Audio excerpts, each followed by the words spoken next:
আসসালামু আলাইকুম প্রিয় শিক্ষার্থীরা, স্কুল অফ এক্সেলেন্সের আরও একটি ফাইনাল রিভিশন ক্লাসে তোমাদের সাথে আছি আমি ঢাকা বিশ্ববিদ্যালয়ের ফিনান্স বিভাগ থেকে মোহাম্মদ ইয়াসিন শেখ।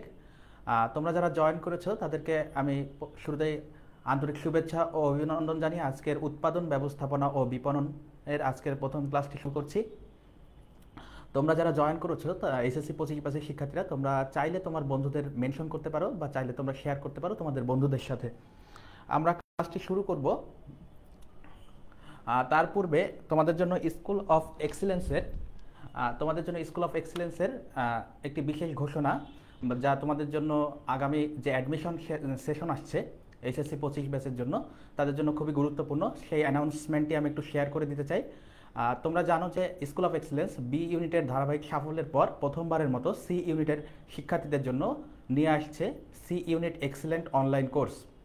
এই কোর্সটির মাধ্যমে তোমরা বাংলাদেশের সকল পাবলিক বিশ্ববিদ্যালয়ের ব্যবসায় শিক্ষা ইউনিট অর্থাৎ সি ইউনিটের পূর্ণাঙ্গ প্রস্তুতি ঘরে বসেই নিতে পারবে ইনশাল্লাহ, এবং সেভাবেই এই কোর্সটি সাজানো হয়েছে। এই কোর্সটির আরও একটি চমৎকার ফিচার হচ্ছে যে তোমরা অফলাইনের মতো আমাদেরকে জুমের মাধ্যমে সরাসরি ক্লাসের মধ্যে প্রশ্ন করতে পারবে এবং আমাদের কাছ থেকে সরাসরি উত্তরগুলো জেনে নিতে পারবে, যেটি কিন্তু তোমাদের কমেন্ট করতে গেলে অনেক সময় অনেক ঝামেলার কারণ হয়ে দাঁড়ায়। তো প্রিয় শিক্ষার্থীরা, তোমরা তোমাদের সেই চমকপ্রদ কোর্সটির জন্য রেডি হয়ে যাও, এবং ইতোমধ্যে আমাদের ভর্তি শুরু হয়েছে। তোমরা চাইলে কিন্তু 1500 টাকা ছাড়ে ভর্তি হতে পারো এই কোর্সটিতে। আমরা ক্লাসটি শুরু করব। আজকে আমাদের ক্লাসটি হচ্ছে উৎপাদন ব্যবস্থাপনা ও বিপণন প্রথম পত্রের ফাইনাল রিভিশন ক্লাস। আমি আশা করব প্রিয় শিক্ষার্থীরা তোমরা ক্লাসটি মনোযোগ দিয়ে করবে এবং তোমরা তোমাদের বন্ধুদের সাথে ক্লাসটি শেয়ার করে দিবে ইনশাল্লাহ। তোমরা যারা জয়েন করেছো, যারা ক্লাসটি করছো বা জয়েন করেছো, তাদের যে কোনো ধরনের প্রশ্ন থাকলে অবশ্যই আমাকে বলবে, আমি তোমাদের সেই প্রশ্নগুলো সলভ করে দেওয়ার চেষ্টা করবো ইনশাল্লাহ।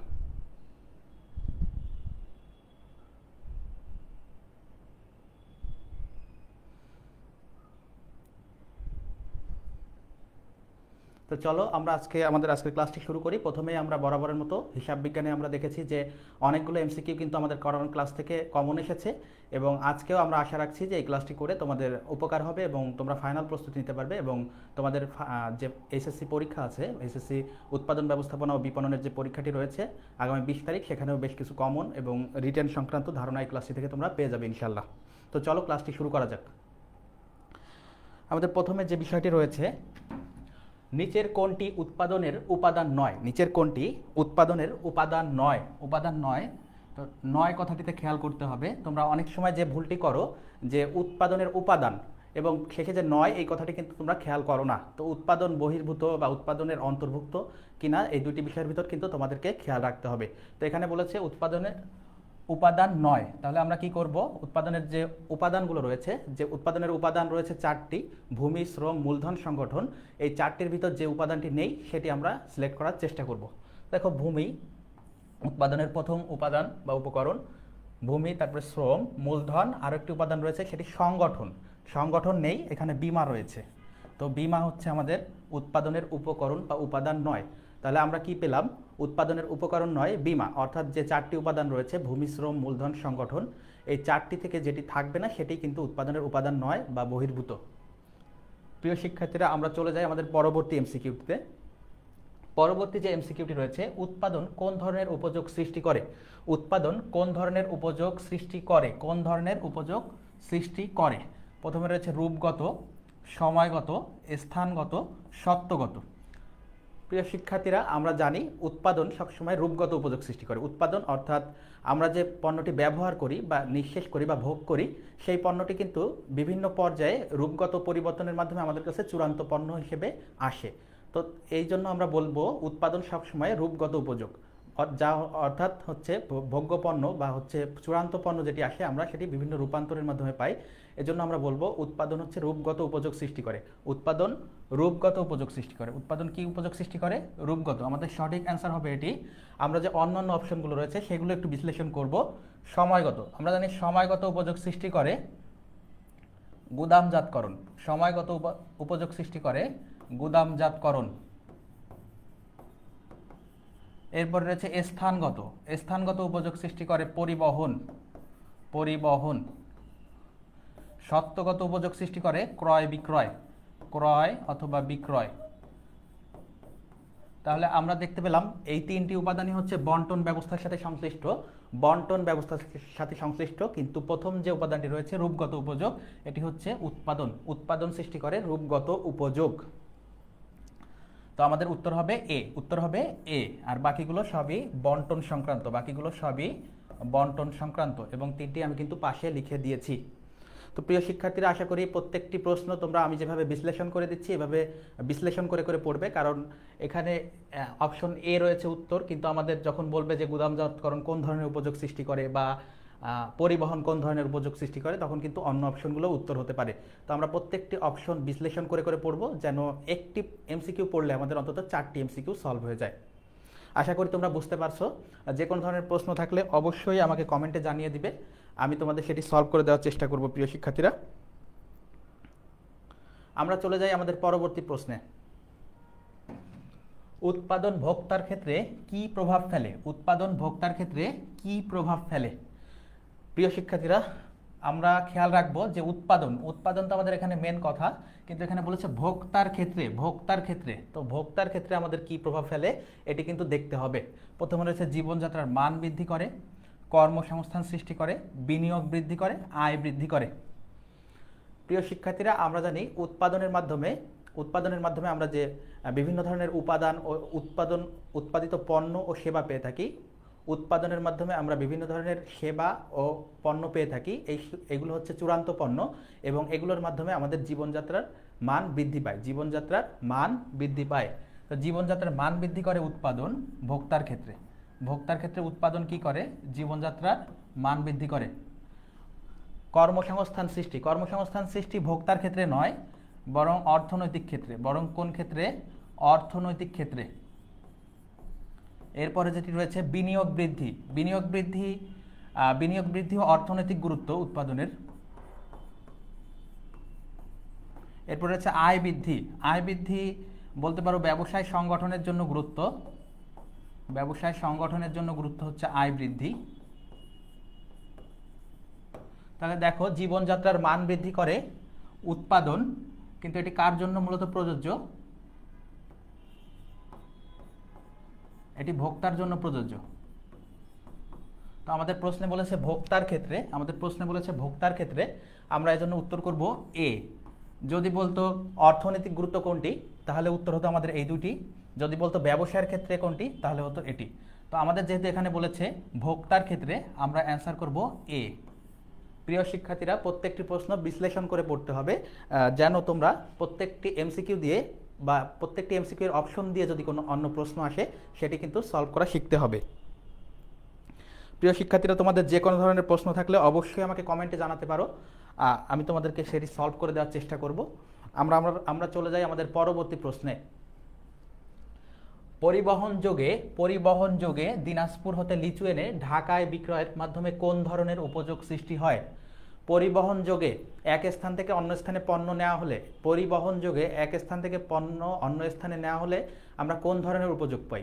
আমি একটু আগেই দেখেছিলাম একটি প্রশ্ন যে গুদামজাতকরণের মাধ্যমে আমরা সময়গত উপযোগ সৃষ্টি করি, পরিবহনের মাধ্যমে স্থানগত উপযোগ সৃষ্টি করি। এখানে কিন্তু সেটি বলেছে যে পরিবহন যোগে দিনাজপুর হতে লিচু ঢাকায় আনা হচ্ছে, অর্থাৎ স্থানগত উপযোগ সৃষ্টি হচ্ছে, অর্থাৎ এক স্থান থেকে অন্য স্থানে পণ্য নিয়ে যাওয়া আসা হচ্ছে, সুতরাং আমরা বলবো স্থানগত উপযোগ।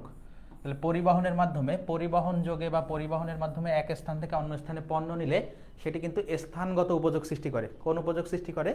স্থানগত। সুতরাং সঠিক অ্যান্সার এ। আমরা বাকি প্রশ্নগুলো একটু দেখব। সময়গত উপযোগ সৃষ্টি করে আমরা জানি গুদামজাতকরণ,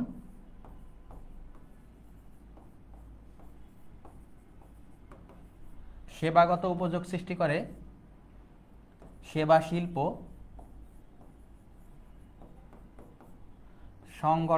সংগঠন হচ্ছে উৎপাদনের একটি উপকরণ, যা অন্যান্য বস্তুকে একত্রিত করে। সুতরাং আমরা দেখতে পাচ্ছি স্থানগত উপযোগ কিন্তু পরিবহন যোগে সৃষ্টি হয়। সুতরাং আমাদের প্রশ্নের উত্তরটি হবে এ। আমরা চলে যাব আমাদের পরবর্তী প্রশ্নে। তার পূর্বে আমি তোমাদেরকে আবারও বলছি, তোমাদের যে কোনো ধরনের প্রশ্ন থাকলে অবশ্যই কমেন্টে জানাতে পারো। তাছাড়া স্কুল অফ এক্সিলেন্স তোমাদের জন্য কিন্তু একটি চমৎকার সুখবর নিয়ে এসেছে, যেটি আমি প্রথমেই বলেছি, আবারও বলে দিচ্ছি তোমাদের জ্ঞাতার্থে, যে স্কুল অফ এক্সিলেন্স প্রথমবারের মতো সি ইউনিটের শিক্ষার্থীদের জন্য নিয়ে আসছে C unit excellent online course, যেটির মাধ্যমে তোমরা ঘরে বসেই সকল পাবলিক বিশ্ববিদ্যালয়ের সি ইউনিটের পূর্ণাঙ্গ প্রস্তুতি নিতে পারবে।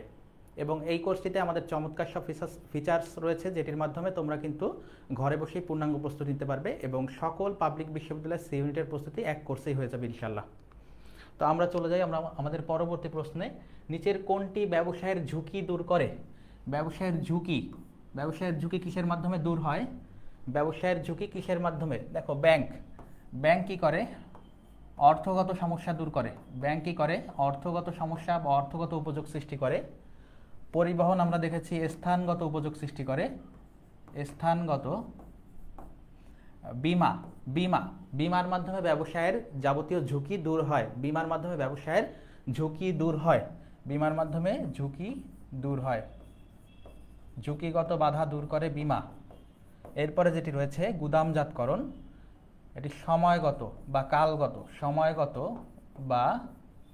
কালগত বাধা দূর করে। তাহলে আমাদেরকে বলেছে ঝুঁকিগত বাধা বা ঝুঁকি দূর করে কোনটি? আমরা বলবো বিমা। ব্যবসায়ের ক্ষেত্রে বিমা ঝুঁকিগত বাধা দূর করে। ব্যবসায়ের ক্ষেত্রে বিমা কি করে? ঝুঁকিগত বাধা দূর করে। আর অন্যান্য অপশনগুলোর পাশে আমি লিখে দিয়েছি কি করে, তো তোমরা সেগুলো কিন্তু একটু খেয়াল রাখবে। প্রিয় শিক্ষার্থীরা, আমরা চলে যাব আমাদের পরবর্তী এমসিকিউতে। ইনপুট কি? ইনপুট কি?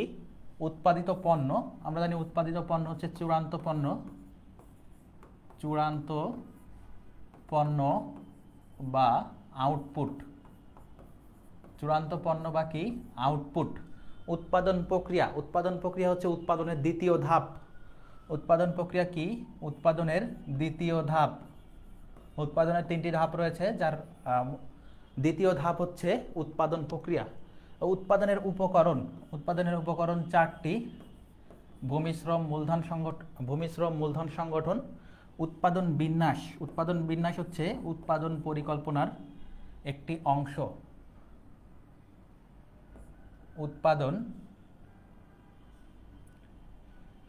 উৎপাদন বিন্যাস হচ্ছে পরিকল্পনার একটি অংশ বা উৎপাদন পরিকল্পনার একটি অংশ। তাহলে দেখো, আমি বলেছি ইনপুট হচ্ছে 4টি, ভূমিশ্রম মূলধন সংগঠন। তো আমাদের ইনপুট কি? ইনপুট হচ্ছে উৎপাদনে ব্যবহৃত যে উপকরণ। ইনপুট কি? উৎপাদনে ব্যবহৃত যে 4টি উপকরণ রয়েছে, এর সবগুলোই হবে উৎপাদনের ইনপুট। উৎপাদনের ইনপুট হবে উৎপাদনের যে 4টি উপাদান রয়েছে, ভূমিশ্রম মূলধন সংগঠন, এই 4টি কিন্তু উৎপাদনের ইনপুট। তাহলে আমাদের সঠিক অ্যান্সার সি। আউটপুট যদি বলতো তাহলে আমরা দেখতাম চূড়ান্ত পণ্য বা উৎপাদিত পণ্য। যদি আউটপুট বলে তাহলে কি হবে? চূড়ান্ত পণ্য বা উৎপাদিত পণ্য। ইনপুট হলে উৎপাদনের যে 4টি উপকরণ রয়েছে, এর যে কোনো একটি অ্যান্সার হতে পারে, সবগুলো অ্যান্সার হতে পারে। ভূমি, শ্রম, মূলধন, সংগঠন, যে কোনোটি অ্যান্সার হবে।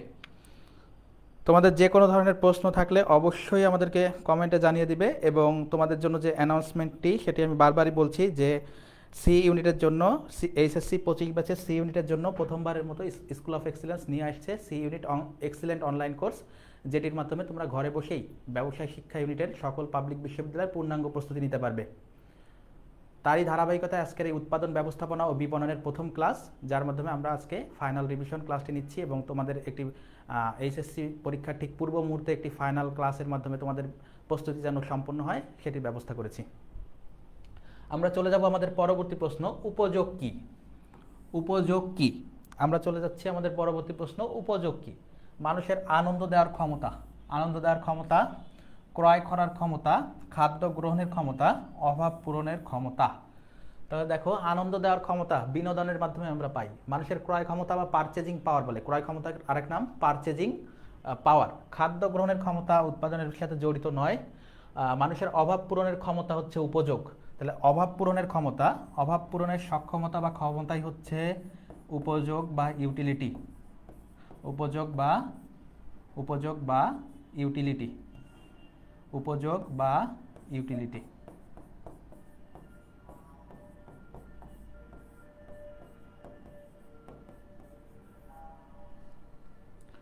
তাহলে উপযোগ কি? মানুষের অভাব পূরণের ক্ষমতা, অভাব পূরণের ক্ষমতা, অথবা ইউটিলিটির বাংলাও কিন্তু উপযোগ, ইউটিলিটির বাংলাও কিন্তু উপযোগ। ইউটিলিটি মানেই হচ্ছে অভাব পূরণের ক্ষমতা। আমরা চলে যাই আমাদের পরবর্তী প্রশ্নে। সেবা দানকারী শিল্প ছাড়া প্রস্তুত, নির্মাণ, নিষ্কাশন সহ সব ধরনের শিল্প কোন ধরনের উপযোগ সৃষ্টি করে? কোন ধরনের উপযোগ, কোন ধরনের উপযোগ সৃষ্টি করে? কি ছাড়া? সেবাদানকারী ছাড়া। তাহলে সেবাদানকারী ছাড়া বলেছে, তাহলে আমরা সেবাদানকারী বাদ। সেবাদানকারী ছাড়া মানে কি? সেবাদানকারী শিল্প বাদে, সেবাদানকারী শিল্প বাদে প্রস্তুত, প্রস্তুত, নির্মাণ, নিষ্কাশন সহ যে কোনো ধরনের শিল্প, যে কোনো ধরনের শিল্প কোন ধরনের উপযোগ সৃষ্টি করে? প্রথমে সত্যগত, সময়গত, স্থানগত, রূপান্তর বা রূপগত। তাহলে আমরা জানি শিল্প কি করে? রূপগত উপযোগ সৃষ্টি করে। তাহলে সেটি যে শিল্পই হোক না কেন, প্রস্তুত, নির্মাণ, নিষ্কাশন, কৃষি, যে শিল্পই হোক না কেন, রূপান্তর বা রূপগত উপযোগ সৃষ্টি করে। তাহলে শিল্প কি করে? রূপগত বা রূপান্তর উপযোগ সৃষ্টি করে। অন্যান্যগুলো আমি বারবার বলেছি, এটি সত্যগত হচ্ছে ক্রয় বিক্রয়,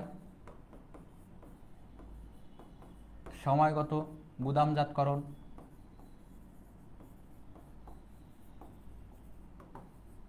স্থানগত পরিবহন, আর রূপান্তর হচ্ছে শিল্প, যে কোনো ধরনের শিল্প, সেবা বাদে, সেবা বাদে, কারণ সেবাকে আমরা রূপান্তর করতে পারি না। এজন্য বলেছে সেবাদানকারী শিল্প ছাড়া প্রস্তুত, নির্মাণ, নিষ্কাশন সহ সব ধরনের শিল্প কোন ধরনের উপযোগ সৃষ্টি করে? রূপান্তর বা রূপগত, রূপান্তর বা রূপগত। সুতরাং সঠিক অ্যান্সার ডি, সঠিক অ্যান্সার ডি। প্রিয় শিক্ষার্থীরা, তোমরা চাইলে তোমাদের প্রশ্নগুলো কমেন্টে জানাতে পারো, বা তোমরা চাইলে উত্তর করতে পারো আমার সাথে সাথে, এবং তোমরা চাইলে তোমাদের বন্ধুদের মেনশন দিতে পারো। প্রিয় শিক্ষার্থীরা, তোমরা জানো স্কুল অফ এক্সিলেন্স প্রথমবারের মতো কিন্তু সি ইউনিটের জন্য C unit excellent online course নিয়ে আসছে, যেটি তোমাদের সি ইউনিটের পূর্ণাঙ্গ প্রস্তুতিতে সহায়ক হবে ইনশাল্লাহ। আমরা চলে যাই আমাদের পরবর্তী প্রশ্ন, 9 নং এমসিকিউ। উৎপাদন হচ্ছে একটি প্রক্রিয়া যার দ্বারা পণ্য ও সেবা তৈরি হয়। উৎপাদন হচ্ছে একটি প্রক্রিয়া যার দ্বারা পণ্য ও সেবা তৈরি হয়। উক্তিটি কার? উক্তিটি কার? উক্তিটি কার? প্রিয় শিক্ষার্থীরা, তোমরা চাইলে কমেন্টে জানাতে পারো এই প্রশ্নটির উত্তর কি হবে। এই প্রশ্নটির উত্তর কি হবে? উৎপাদন হচ্ছে একটি প্রক্রিয়া যার দ্বারা পণ্য ও সেবা তৈরি হয়। উৎপাদন একটি প্রক্রিয়া যার দ্বারা পণ্য ও সেবা তৈরি হয়। পণ্য ও সেবা তৈরি হয়। দেখো, এটি একটি উক্তি। উক্তিটি কার? প্রথম অপশনে রয়েছে ইএস বাফা, রেমন্ড আরমেয়ার, ফ্রেশার, ফিলিপ কটলার। আমরা জানি এই উক্তিটি হচ্ছে ইএস বাফা বা এডওয়ার্ড বাফা করেছিল। এডওয়ার্ড বাফা, অর্থনীতিবিদ এডওয়ার্ড বাফা, ইএস বাফা, যাই বলো না কেন, তার উক্তি এটি, যে হচ্ছে উৎপাদন একটি প্রক্রিয়া যার দ্বারা পণ্য ও সেবা তৈরি হয়। উৎপাদন একটি প্রক্রিয়া যার দ্বারা পণ্য ও সেবা তৈরি হয়, উক্তিটি করেছিল এডওয়ার্ড বাফা। এডওয়ার্ড বাফা, অর্থনীতিবিদ, ইকোনমিস্ট এডওয়ার্ড বাফা। আমরা চলে যাব আমাদের পরবর্তী প্রশ্ন। মূলধন গঠনের প্রথম পর্যায় কোনটি? মূলধন গঠনের প্রথম পর্যায় কোনটি? মূলধন গঠনের প্রথম পর্যায় কোনটি?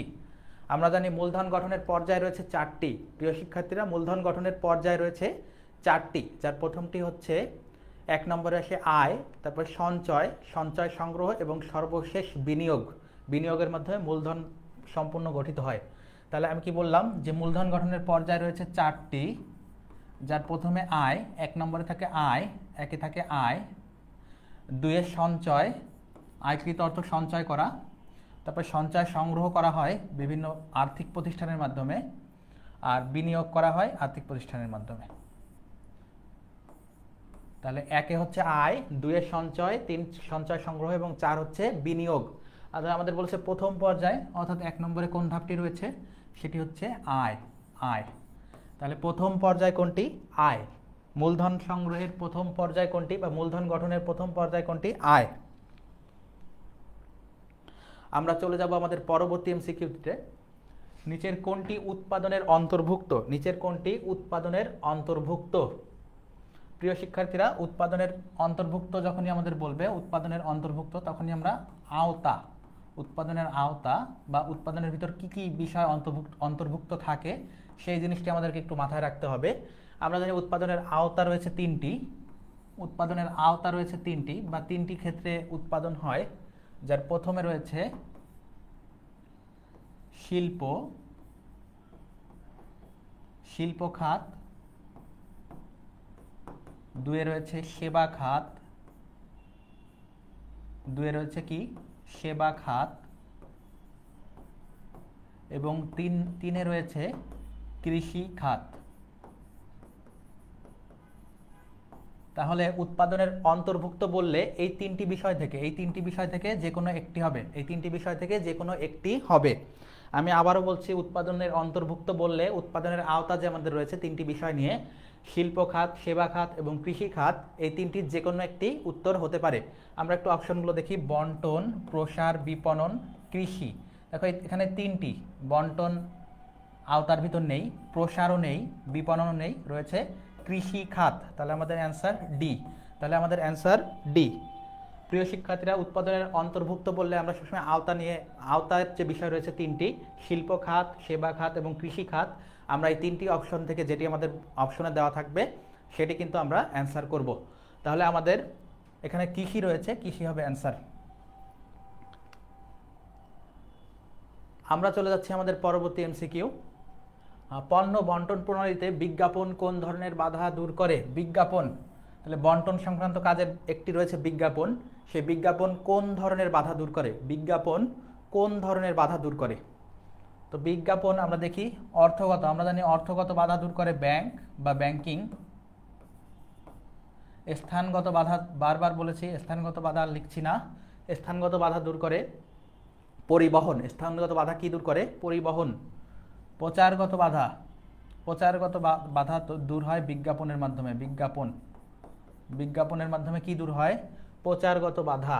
আমাদের প্রশ্নে রয়েছে বিজ্ঞাপন, তাহলে অ্যান্সার এটি আমরা অপশন ডিও একটু দেখব। অপশন ডিতে রয়েছে সময়গত, যেটি গুদামজাতকরণের মাধ্যমে হয়, গুদামজাতকরণ। এটিও তাহলে একটু লিখে দিই। স্থানগত হচ্ছে পরিবহন। তাহলে বিজ্ঞাপন কোন ধরনের বাধা দূর করে? প্রচারগত। বিজ্ঞাপন কোন ধরনের বাধা দূর করে? প্রচারগত। এই প্রচারগত না থেকে আমাদেরকে কিন্তু দিতে পারে তথ্যগত। আর কি বাধা দূর করে? তথ্যগত। আর কি দূর করতে পারে? জ্ঞানগত। তাহলে জ্ঞানগত, তথ্যগত এবং প্রচারগত বাধা দূর করে বিজ্ঞাপন। জ্ঞানগত, তথ্যগত ও প্রচারগত, এই তিনটি বাধা দূর করে বিজ্ঞাপন। জ্ঞানগত, তথ্যগত অথবা প্রচারগত। জ্ঞান, তথ্য অথবা প্রচারগত। প্রিয় শিক্ষার্থীরা, প্রত্যেকটি প্রশ্ন ভালো করে খেয়াল করবে। বিজ্ঞাপন কোন ধরনের বাধা দূর করে? জ্ঞানগত, তথ্যগত বা প্রচারগত। সাব্বির হোসেন বলছে সি। হ্যাঁ, তোমার অ্যান্সার সঠিক। সাব্বির হোসেন, তোমার অ্যান্সার ঠিক আছে। এর সাথে আরও একটি বিষয় খেয়াল রাখতে হবে যে জ্ঞানগত এবং তথ্যগত, অনেক সময় প্রচারগত দিবে না, তোমাদেরকে জ্ঞানগত বা তথ্যগত দিয়ে বলতে পারে যে বিজ্ঞাপনের মাধ্যমে কোন ধরনের বাধা দূর হয়। তাহলে এই বিষয়গুলো একটু খেয়াল রাখবা। আমরা চলে যাব আমাদের পরবর্তী প্রশ্ন। উৎপাদনের অর্থনৈতিক গুরুত্ব কোনটি? উৎপাদনের অর্থনৈতিক গুরুত্ব খেয়াল রাখতে হবে। উৎপাদনের অনেকগুলো গুরুত্ব রয়েছে, সামাজিক, অর্থনৈতিক, সামাজিক, তারপরে ব্যবসায় সংক্রান্ত এ ধরনের গুরুত্বগুলো আমরা দেখতে পাই। তো উৎপাদনের অর্থনৈতিক গুরুত্ব আমাদেরকে আইডেন্টিফাই করতে হবে। অর্থনৈতিক গুরুত্ব আইডেন্টিফাই করতে হবে। সামাজিক, অর্থনৈতিক, ব্যবসায়িক গুরুত্ব, তিন ধরনের গুরুত্ব আমরা দেখি, বা ভোক্তার ক্ষেত্রেও গুরুত্ব আমরা বের করতে পারি। আমাদেরকে এখানে বলেছে অর্থনৈতিক। তা অপশনগুলো একটু আইডেন্টিফাই করি। প্রতিযোগিতায় টিকে থাকা, কর্মসংস্থান সৃষ্টি, জীবনযাত্রার মান বৃদ্ধি, গবেষণা ও উন্নয়ন। তো দেখো প্রথম যে অপশন রয়েছে ব্যবসায় টিকে থাকা, এটি কাদের জন্য? এটি ব্যবসায় ক্ষেত্রে, এটি ব্যবসায়ের জন্য গুরুত্ব, ব্যবসায়ের গুরুত্ব। তাহলে ব্যবসায়ের গুরুত্ব কি? প্রতিযোগিতায় টিকে থাকতে হবে। বিভিন্ন যে ব্যবসায় প্রতিষ্ঠান রয়েছে এই প্রতিষ্ঠানগুলোর ক্ষেত্রে উৎপাদনের গুরুত্ব হচ্ছে প্রতিযোগিতায় টিকে থাকতে হবে, অর্থাৎ ভালো পণ্য উৎপাদন করে প্রতিযোগিতায় টিকে থাকতে হবে, বা মানসম্পন্ন পণ্য তৈরি করে অন্য যারা প্রতিষ্ঠান রয়েছে তাদের সমমূল্যে বা তাদের চেয়ে কম মূল্যে পণ্য দিয়ে প্রতিযোগিতায় টিকে থাকতে হবে। এরপরে রয়েছে কর্মসংস্থান সৃষ্টি। কর্মসংস্থান দেশের অর্থনৈতিক গুরুত্ব বহন করে। তাহলে কর্মসংস্থান সৃষ্টি অর্থনৈতিক, আমাদেরকে বলেছে অর্থনৈতিক গুরুত্ব বের করতে। কর্মসংস্থান অর্থনৈতিক গুরুত্বের আওতায় পড়ে। জীবনযাত্রার মান বৃদ্ধি কাদের জন্য? ভোক্তার জন্য। তাহলে ভোক্তা ক্ষেত্রে গুরুত্ব, ভোক্তার জন্য। জীবনযাত্রার মান বৃদ্ধি করে কি বা কোন ধরনের গুরুত্ব? ভোক্তার জন্য গুরুত্বপূর্ণ হচ্ছে জীবনযাত্রার মান বৃদ্ধি। গবেষণা ও উন্নয়ন, ব্যবসায়ের গুরুত্ব, ব্যবসায় ক্ষেত্রে গুরুত্ব, ব্যবসায় ক্ষেত্রে। গবেষণা উন্নয়ন, ব্যবসায় ক্ষেত্রে গুরুত্ব। তাহলে আমরা একটি মাত্র অর্থনৈতিক গুরুত্ব পেয়েছি, উৎপাদনের গুরুত্ব পেয়েছি, সেটি হচ্ছে অর্থনৈতিক গুরুত্ব, কর্মসংস্থান সৃষ্টি। প্রিয় শিক্ষার্থীরা, সবগুলো অপশনের ব্যাখ্যা আমি পাশে লিখে দিচ্ছি। মামুন শেখ লিখেছেন উত্তর বি। হ্যাঁ, ঠিক আছে। 13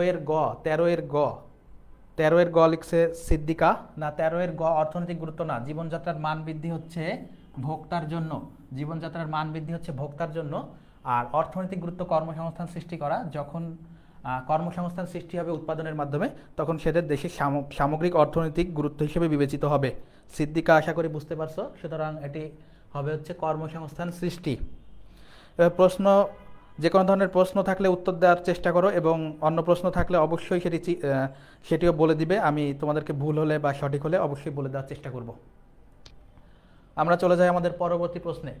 উন্নত কাঁচামাল কিভাবে প্রতিষ্ঠানের উৎপাদনশীলতা বৃদ্ধি করে? উন্নত কাঁচামাল, তাহলে আমরা ইনপুট হিসেবে যে কাঁচামাল ব্যবহার করি বা উৎপাদনের জন্য সবচেয়ে গুরুত্বপূর্ণ যেটি কাঁচামাল বা র ম্যাটেরিয়ালস, সেটি যদি উন্নত হয় বা ভালো কোয়ালিটি সম্পন্ন হয়, তাহলে কি হবে?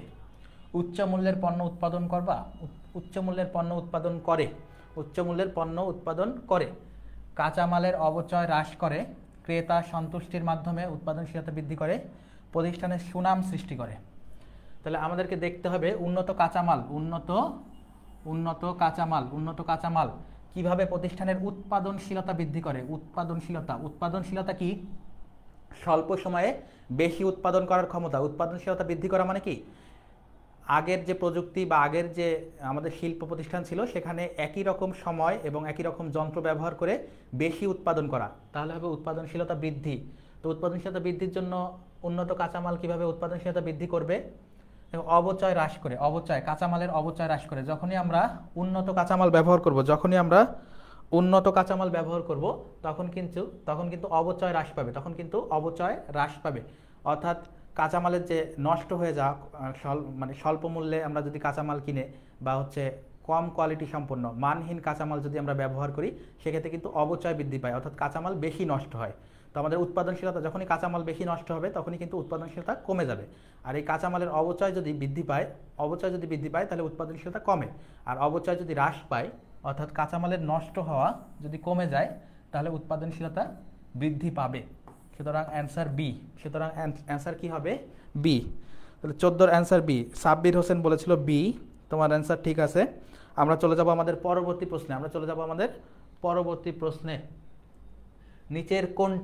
নিচের কোনটিতে সংযোজিত মূল্যকে বিবেচনা করা হয়? সংযোজিত মূল্যকে বিবেচনা করা হয়। দেখো, অনেকগুলো উৎপাদনশীলতার সূত্রের কথা বলছে। শ্রমের উৎপাদনশীলতা, যন্ত্রের উৎপাদনশীলতা, মালামালের উৎপাদনশীলতা, আর্থিক উৎপাদনশীলতা। শ্রমের উৎপাদনশীলতা, যন্ত্রের উৎপাদনশীলতা, মালামালের উৎপাদনশীলতা, আর্থিক উৎপাদনশীলতা। আমাদের শ্রমের উৎপাদনশীলতার সূত্র কি? উপরে কি যাবে? শ্রমের উৎপাদনশীলতা, উৎপাদন একক ডিভাইডেড বাই শ্রম, তাহলে শ্রম ঘন্টা, ব্যবহৃত শ্রম ঘন্টা। যন্ত্রের উৎপাদনশীলতা হবে কি? উৎপাদনের একক বা উৎপাদন একক ডিভাইডেড বাই যন্ত্র সময়, কি পরিমাণ যন্ত্রের সময় ব্যবহার করা হয়েছে সেটি, যন্ত্র সময়। মালামালের উৎপাদনশীলতা, উৎপাদন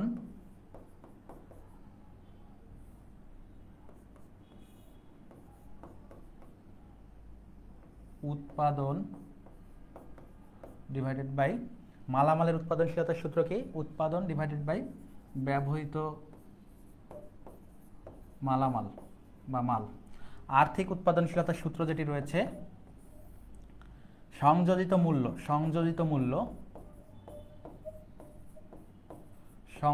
মূল্য ডিভাইডেড বাই রূপান্তর মূল্য, সংযোজিত মূল্য ডিভাইডেড বাই রূপান্তর মূল্য।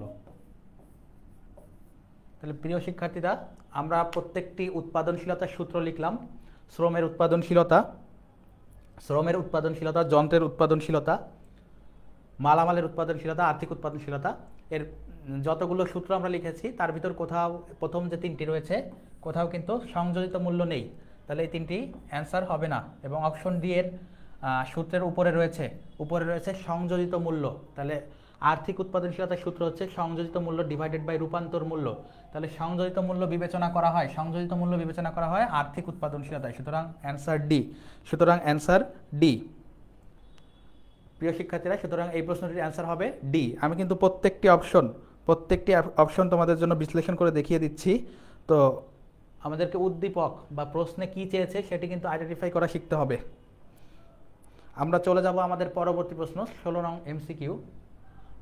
তার পূর্বে আমি আবারও তোমাদের জন্য যে অ্যানাউন্সমেন্টটি রয়েছে, স্কুল অফ এক্সিলেন্স প্রথমবারের মতো তোমাদের জন্য C unit excellent online course নিয়ে আসছে, যার মাধ্যমে তোমরা ঘরে বসেই সি ইউনিটের অর্থাৎ সকল পাবলিক বিশ্ববিদ্যালয়ের বিজনেস ইউনিটের পূর্ণাঙ্গ প্রস্তুতি নিতে পারবে। এবং এই একটি কোর্সের মাধ্যমে কিন্তু তোমরা ঢাকা বিশ্ববিদ্যালয়, রাজশাহী, চট্টগ্রাম, বিইউপি, তারপরে হচ্ছে খুলনা, গুচ্ছ সহ যে কোনো পাবলিক বিশ্ববিদ্যালয়ের কিন্তু সি ইউনিটের পূর্ণাঙ্গ প্রস্তুতি নিতে পারবে। আমরা চলে যাচ্ছি আমাদের পরবর্তী এমসিকিউ 16। হ্যাঁ, জুবায়ের আহমেদ রাকিব বলেছিল 15D। হ্যাঁ, 15D অ্যান্সার, তোমার অ্যান্সার সঠিক হয়েছে। আমরা চলে যাই 16 নম্বর এমসিকিউতে। তোমরা চাইলে অ্যান্সার করতে পারো। আমি ওই প্রশ্নটি সলভ করার পর অবশ্যই তোমাদের ওইটি মিলিয়ে দিব। 16, মোট উৎপাদনশীলতার সূত্র কোনটি? সাব্বির বলছে সি। আমরা সবগুলো একটু দেখি। মোট উৎপাদনের মূল্য ডিভাইডেড বাই মোট যন্ত্রপাতির মূল্য। মোট যন্ত্রপাতির মূল্য বলে কোনো সূত্র নেই। নিচে কোনো মোট যন্ত্রপাতির মূল্য দিয়ে আমরা যন্ত্র সময় দিয়ে দেখি যে যন্ত্রের উৎপাদনশীলতা। এরপরে রয়েছে মোট উৎপাদনের মূল্য বাই মোট কাঁচামালের মূল্য। মোট উৎপাদনের মূল্য বাই মোট কাঁচামালের মূল্য দিয়ে আমরা বের করি হচ্ছে মালামালের উৎপাদনশীলতা। তাহলে এটি কি হবে? এটি হচ্ছে মালামালের উৎপাদনশীলতা।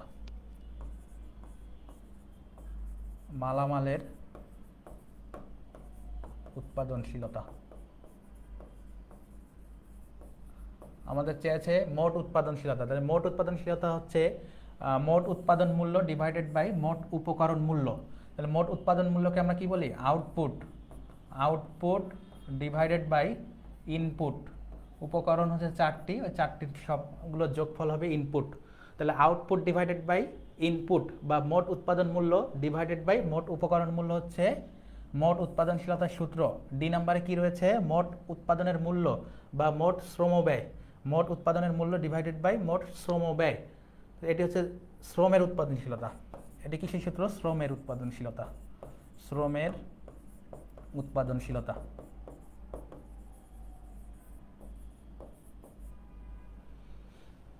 সাব্বির বলেছিল সি। সুতরাং সাব্বিরের অ্যান্সার ঠিক ছিল এবং আমরা অন্যান্য অপশনগুলোতে কি অ্যান্সার হতে পারে সেটিও কিন্তু আমি লিখে দিয়েছি। প্রিয় শিক্ষার্থীরা, প্রত্যেকটি প্রশ্ন অপশনগুলো ধরে ধরে পড়তে হবে, যেন কি উদ্দীপকে বা প্রশ্নে যাই দিক না কেন সেটি তোমরা যেন ধরতে পারো। সেটি কিন্তু তোমাদের ধরতে হবে এক্সামের সময়। অনেক সময় আমাদের এই যে বিগত সালের এমসিকিউ বা আমরা যেগুলো করাচ্ছি এগুলোর অন্য অপশন থেকে প্রশ্ন আসতে পারে। প্রশ্ন চেঞ্জ করে দিবে, অপশন দিবে একই, সেক্ষেত্রে কিন্তু ভিন্ন অ্যান্সার কোনটি হবে সেটির উত্তরও কিন্তু আমরা বলে দিচ্ছি। আমরা চলে যাব আমাদের পরবর্তী প্রশ্ন, আর্থিক উৎপাদনশীলতা নির্ণয়ের সূত্র কোনটি? আর্থিক উৎপাদনশীলতা, একটু আগে একটি অপশন বিশ্লেষণে আমি আর্থিক উৎপাদনশীলতার সূত্র লিখে দিয়েছিলাম। আর্থিক উৎপাদনশীলতার সূত্র কি? আর্থিক উৎপাদনশীলতা, প্রিয় শিক্ষার্থীরা একটু অ্যান্সার করার চেষ্টা করো। আর্থিক উৎপাদনশীলতা নির্ণয়ের সূত্র। আমাদের এখন যে প্রশ্নটি রয়েছে 17 নং এমসিকিউ, এটিতে বলেছে আর্থিক উৎপাদনশীলতা নির্ণয়ের সূত্র কি? আর্থিক উৎপাদনশীলতা নির্ণয়ের সূত্র কি? তোমরা এই প্রশ্নটির উত্তর করবে কমেন্টে। আমি ততক্ষণে তোমাদের জন্য যে হচ্ছে স্কুল অফ এক্সিলেন্সের নতুন আয়োজন, ধারাবাহিক সাফল্যের পর, বি ইউনিটের ধারাবাহিক সাফল্যের পর প্রথমবারের মতো স্কুল অফ এক্সিলেন্স সি ইউনিটের শিক্ষার্থীদের অর্থাৎ এইচএসসি 25 ব্যাচের ব্যবসায় শিক্ষা ইউনিটের শিক্ষার্থীদের জন্য C unit excellent online course নিয়ে আসছে, যেটির মাধ্যমে তোমরা ঘরে বসেই কিন্তু পূর্ণাঙ্গ প্রস্তুতি নিতে পারবে। এবং এই কোর্সটির অনেকগুলো ফিচার রয়েছে। তোমরা 24/7 অর্থাৎ সপ্তাহে 7 দিন 24 ঘন্টা কিন্তু ডাউট সলভিং ক্লাস পাচ্ছ প্রশ্ন করে করে। তারপরে আমাদের অনলাইন ক্লাসটিতে কিন্তু তোমরা জুমের মাধ্যমে, এখানে যেমন তোমাদেরকে কমেন্ট করে অ্যান্সার করতে হচ্ছে, সেখানে কিন্তু ওই সময়টা তোমাদের লাগবে না, বা এই যে তোমরা একটা সমস্যা ফেসিং করো কমেন্ট করে সলভ করা, এটি সময় সাপেক্ষ, সেটি দরকার নেই। তোমরা সরাসরি আমাদের সাথে কথা বলে ক্লাসের মধ্যে কিন্তু কথা বলতে পারবে এবং সরাসরি যে কোনো প্রশ্ন থাকলে আমরা ক্লাসেই সলভ করে দিব। এবং তাছাড়া অসংখ্য এমসিকিউ এবং রিটেন এক্সাম হবে, লাইভ এক্সাম হবে, সেগুলোর মাধ্যমে কিন্তু কি তোমরা পুরো সিএমইটার পূর্ণাঙ্গ প্রস্তুতি নিতে পারবে ইনশাল্লাহ। সাব্বির বলছে সি, মাহিদ সর্দার বলছে সি। আমি একটু আগে একটা অপশনে লিখে দিয়েছিলাম, এই যে আর্থিক উৎপাদনশীলতা 15 নম্বরেও কিন্তু করেছি। আর্থিক উৎপাদনশীলতার সূত্র আমি লিখে দিয়েছিলাম, সংযোজিত মূল্য বাই রূপান্তর মূল্য, সংযোজিত মূল্য বাই রূপান্তর মূল্য, অপশন সি। তাহলে আর্থিক উৎপাদনশীলতার সূত্র হচ্ছে সংযোজিত মূল্য ডিভাইডেড বাই রূপান্তর মূল্য, সংযোজিত মূল্য ডিভাইডেড বাই রূপান্তর মূল্য। সাব্বির এবং মাহিদ দুজনের উত্তরই সঠিক হয়েছে। আমরা চলে যাব আমাদের পরবর্তী প্রশ্ন। আচ্ছা, এখানে যে অন্যান্য অপশনগুলো রয়েছে সেগুলো কিন্তু আমি তোমাদের পূর্বের প্রশ্নটি লিখে দিয়েছি। উৎপাদনের মূল্য ডিভাইডেড বাই উপকরণের মূল্য, এটি হচ্ছে মোট উৎপাদনশীলতা। তারপরে রয়েছে উৎপাদনের মূল্য বাই মালামালের মূল্য, এটি হচ্ছে মালামালের উৎপাদনশীলতা। রূপান্তর মূল্য বাই সংযোজিত মূল্য, এটি কিন্তু কোনো কিছুরই সূত্র নয়, আর্থিক উৎপাদনশীলতার সূত্রের উল্টা রূপ দিয়ে দিয়েছে ডিতে, সুতরাং আমার ডি টোটালি আসবে না। আর সিতে রয়েছে আর্থিক উৎপাদনশীলতা নির্ণয়ের সূত্র হচ্ছে সংযোজিত মূল্য ডিভাইডেড বাই রূপান্তর মূল্য, সংযোজিত মূল্য ডিভাইডেড বাই রূপান্তর মূল্য।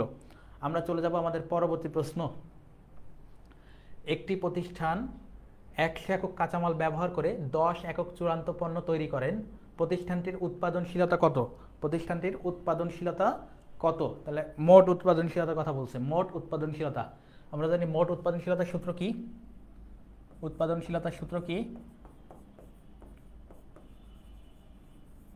উৎপাদনশীলতা সমান সমান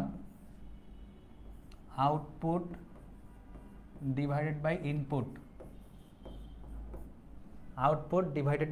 ইনপুট, অর্থাৎ মোট চূড়ান্ত পণ্যের মূল্য ডিভাইডেড বাই মোট ব্যবহৃত উপকরণের মূল্য, মোট চূড়ান্ত বা উৎপাদিত পণ্যের মূল্য ডিভাইডেড বাই ব্যবহৃত উপকরণের মূল্য। তাহলে আউটপুট মানে কি? মোট উৎপাদিত পণ্য, আর ইনপুট মানে মোট ব্যবহৃত মালামাল বা মোট ব্যবহৃত উপকরণ। তাহলে এই প্রশ্নটিতে দেখো 100 একক কাঁচামাল, তাহলে 100 একক হচ্ছে ইনপুট, 100 একক কি? ইনপুট। 100 একক কি? ইনপুট। 10 একক চূড়ান্ত পণ্য, 10 একক চূড়ান্ত পণ্য, তাহলে এটা হচ্ছে আউটপুট, বা উৎপাদিত পণ্য। তাহলে আউটপুট যাবে উপরে, আউটপুট যাবে কোথায়? উপরে, আর নিচে দিব ইনপুট। অর্থাৎ তুমি 100 একক কাঁচামাল ব্যবহার করছিলা উৎপাদনের সময়, আর তুমি পেয়েছো 10টি চূড়ান্ত পণ্য বা 10টি ভোগযোগ্য পণ্য, বা যে পণ্যটি তুমি চাইলেই এখন ব্যবহার করতে পারবা। তাহলে একটি প্রতিষ্ঠানের 100 একক কাঁচামাল অর্থাৎ ইনপুট ব্যবহার করে 10 একক চূড়ান্ত পণ্য বা আউটপুট তৈরি করে, প্রতিষ্ঠানটির উৎপাদনশীলতা কত? উৎপাদনশীলতার সূত্র হচ্ছে output divided by input. Output আমরা 10 উপরে দিলাম, ইনপুট দিলাম 100। যেহেতু পার্সেন্টে অ্যান্সার আছে, আমরা মাঝখানে 100 দিয়ে গুণ করব, তাহলে আমাদের হবে 10%। কত পার্সেন্ট? 10%, অর্থাৎ অ্যান্সার বি। অ্যান্সার কত? বি। Answer B. প্রিয় শিক্ষার্থীরা, এটির অ্যান্সার হবে বি, 10%। কীভাবে করলাম? মোট আউটপুটকে মোট ইনপুট দিয়ে ভাগ করলাম এবং মাঝখানে শতকরার জন্য 100 দিয়ে গুণ করলাম। আশা করি তোমরা বুঝতে পারছো। সাব্বির বলছিল অ্যান্সার বি। হ্যাঁ, অ্যান্সার বি। আমরা চলে যাই আমাদের পরবর্তী প্রশ্ন। নিচের কোনটি উৎপাদনশীলতা বৃদ্ধির উপায়?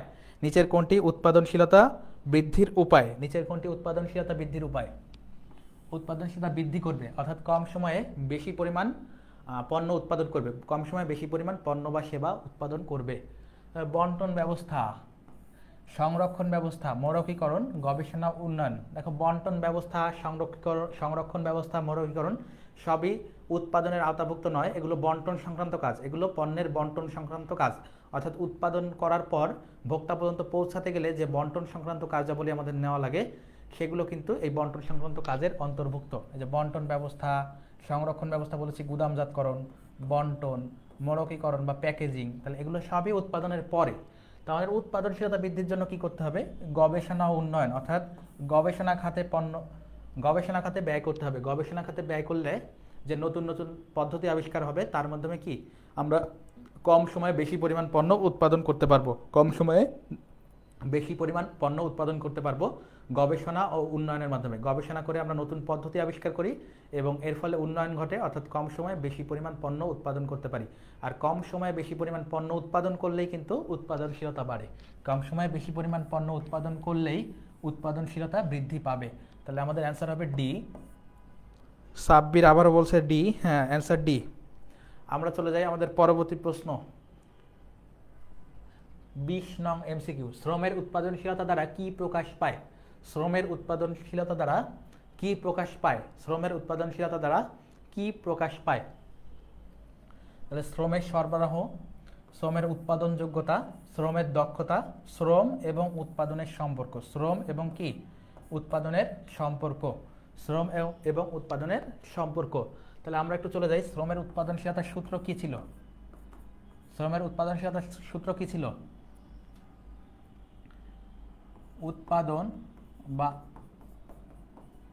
উৎপাদন বা আউটপুট ডিভাইডেড বাই শ্রম ঘন্টা। তাহলে এই যে অনুপাত, সবসময় আমরা যে ডিভাইড করলাম উৎপাদন বা আউটপুটকে শ্রম ঘন্টা দিয়ে ভাগ করলাম, এই অনুপাতের মাধ্যমে কি প্রকাশ পায়? সম্পর্ক প্রকাশ পায়। দুটি বিষয়ের সম্পর্ক প্রকাশ পায় অনুপাতের মাধ্যমে। আর উৎপাদনশীলতা যেহেতু একটি অনুপাত, সুতরাং শ্রম এবং উৎপাদনের সম্পর্ক, শ্রম এবং উৎপাদনের সম্পর্ক হবে অ্যান্সার। শ্রম এবং উৎপাদনের সম্পর্ক উৎপাদনশীলতার মাধ্যমে প্রকাশ পায়। শ্রমের উৎপাদনশীলতার মাধ্যমে শ্রম এবং উৎপাদনের সম্পর্ক প্রকাশ পায়। 20-এর অ্যান্সার ডি। আমরা চলে যাব আমাদের এই অধ্যায়, অর্থাৎ এটি ছিল প্রথম অধ্যায়। প্রথম অধ্যায় ছিল উৎপাদন। প্রথম অধ্যায়ের টাইটেল ছিল উৎপাদন, অর্থাৎ চ্যাপ্টারের নাম ছিল উৎপাদন। এ থেকে আমরা 20টি এমসিকিউ কমন উপযোগী রেখেছিলাম এবং তোমাদেরকে অপশন সহ বোঝানোর চেষ্টা করেছি। এবার আমরা রিটেন, অর্থাৎ তোমাদের যে সৃজনশীল আসে সেখানের ক এবং খ নিয়ে একটু আলোচনা করব এই অধ্যায়ের। তো দেখো, জ্ঞানমূলক প্রশ্ন রয়েছে 5টি। মূলধন উৎপাদনশীলতার সূত্র কি? মূলধন উৎপাদনশীলতার সূত্র এমসিকিউতে বারবার আমি লিখে দিয়েছি। উপরে কি হবে? মোট উৎপাদিত একক ডিভাইডেড বাই ব্যবহৃত মূলধন। মোট উৎপাদনের একক ডিভাইডেড বাই ব্যবহৃত মূলধন। তাহলে আউটপুট বাই ক্যাপিটাল। সংক্ষেপে আমরা বলতে পারি output divided by capital. Output divided by কি? ক্যাপিটাল। ক্যাপিটাল মানে মূলধন বা ব্যবহৃত মূলধন। ক্যাপিটাল মানে কি? ব্যবহৃত মূলধন বা মূলধন। যন্ত্রের উৎপাদনশীলতা এমসিকিউতে অনেকবার লিখেছি। যন্ত্রের উৎপাদনশীলতা এমসিকিউতে অনেকবার লিখে দিয়েছি। শ্রমের উৎপাদনশীলতাও 2-3 বার লিখেছি, সুতরাং এটা আর লিখলাম না। উৎপাদনশীলতা বাড়লে কি হয়? উৎপাদনশীলতা বৃদ্ধি পেলে কি হয়? উৎপাদনশীলতা বৃদ্ধি পেলে প্রথমত উৎপাদন বৃদ্ধি পায়, উৎপাদন বৃদ্ধি পাবে। আর কি হবে? মুনাফা বৃদ্ধি পাবে, প্রতিষ্ঠানের মুনাফা বৃদ্ধি পাবে। তাহলে উৎপাদন বাড়লে উৎপাদনশীলতা বাড়লে উৎপাদন বৃদ্ধি পায়, উৎপাদনশীলতা বাড়লে উৎপাদন বৃদ্ধি পায় এবং মুনাফা বৃদ্ধি পায় এবং প্রতিষ্ঠানের মুনাফা বৃদ্ধি পায়। উৎপাদন বাড়লে উৎপাদনশীলতা বাড়লে উৎপাদন বৃদ্ধি পায় এবং মুনাফা বৃদ্ধি পায় প্রতিষ্ঠানের। তাহলে এটির অ্যান্সার হবে উৎপাদনশীলতা বাড়লে প্রতিষ্ঠানের উৎপাদন বৃদ্ধি পায় এবং মুনাফা বৃদ্ধি পায়। রূপান্তর ব্যয় কি?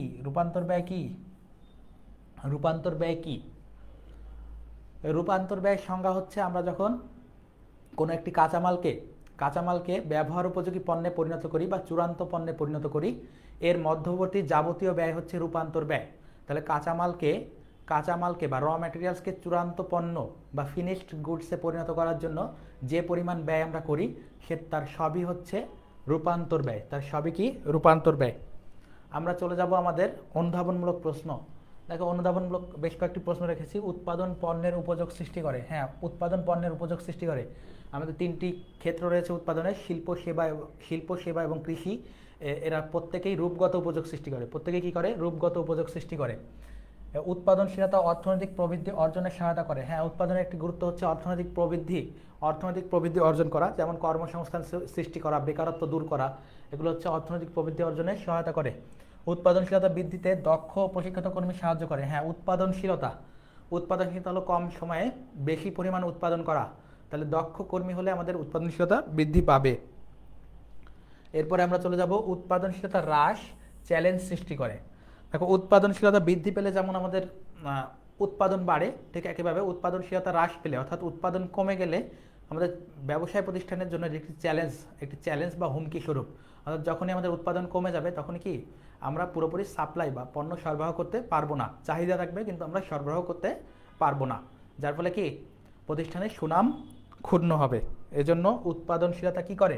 উৎপাদনশীলতা চ্যালেঞ্জ সৃষ্টি করে। উৎপাদনশীলতা হ্রাস পেলে চ্যালেঞ্জ সৃষ্টি করবে। প্রিয় শিক্ষার্থীরা, এর মাধ্যমে আমাদের একটি অধ্যায়ের জ্ঞানমূলক এবং অনুধাবনমূলক সহ 20টি এমসিকিউ আমরা শেষ করলাম। আমরা আমাদের পরবর্তী অধ্যায়ে চলে যাব। তার পূর্বে তোমাদের জন্য স্কুল অফ এক্সিলেন্সের যে চমৎকার আয়োজন C unit excellent online course, যেটির মাধ্যমে তোমরা তোমাদের এইচএসসি এক্সামের পরবর্তীতে ঘরে বসেই পুরো সি ইউনিট অর্থাৎ বাংলাদেশের যত পাবলিক বিশ্ববিদ্যালয় আছে তার ব্যবসায় শিক্ষা ইউনিটের পূর্ণাঙ্গ প্রস্তুতি ঘরে বসে নিতে পারবে। এবং এখানের আমি চমৎকার দু একটি ফিচারের কথা বলেছি, ইতোমধ্যে তোমরা স্কুল অফ এক্সিলেন্সের সমগ্র ফিচার পেয়ে গিয়েছো, যেখানে তোমরা কিন্তু জুম ক্লাসের মাধ্যমে জয়েন থাকবে আমাদের সাথে এবং ক্লাসের মধ্যেই প্রশ্ন করতে পারবে। ক্লাসের মধ্যে সরাসরি কথা বলে প্রশ্ন করে তোমাদের যে ডাউটগুলো থাকবে সেটি সলভ করতে পারবে। এছাড়া অন্যান্য যে ফিচারগুলো রয়েছে লাইভ এক্সাম, সাপ্তাহিক এক্সাম, মান্থলি এক্সাম এবং প্রতিদিনের এক্সাম, লেকচার এক্সাম, সবগুলো দিয়ে কিন্তু তোমরা তোমাদের পূর্ণাঙ্গ প্রস্তুতি নিতে পারবে। এছাড়া অন্যান্য যে ফিচারগুলো রয়েছে সেগুলোর জন্য স্কুল অফ এক্সিলেন্সে তোমরা একটু ফলো করলেই কিন্তু পেয়ে যাবে। এবং আমাদের ভর্তি শুরু হয়েছে, ইতিমধ্যে 1500 টাকা ছাড়ে কিন্তু ভর্তি চলছে, তোমরা চাইলে ভর্তি হয়ে যেতে পারো। আমরা আমাদের পরবর্তী যে অধ্যায়টি রয়েছে সেখানে চলে যাচ্ছি।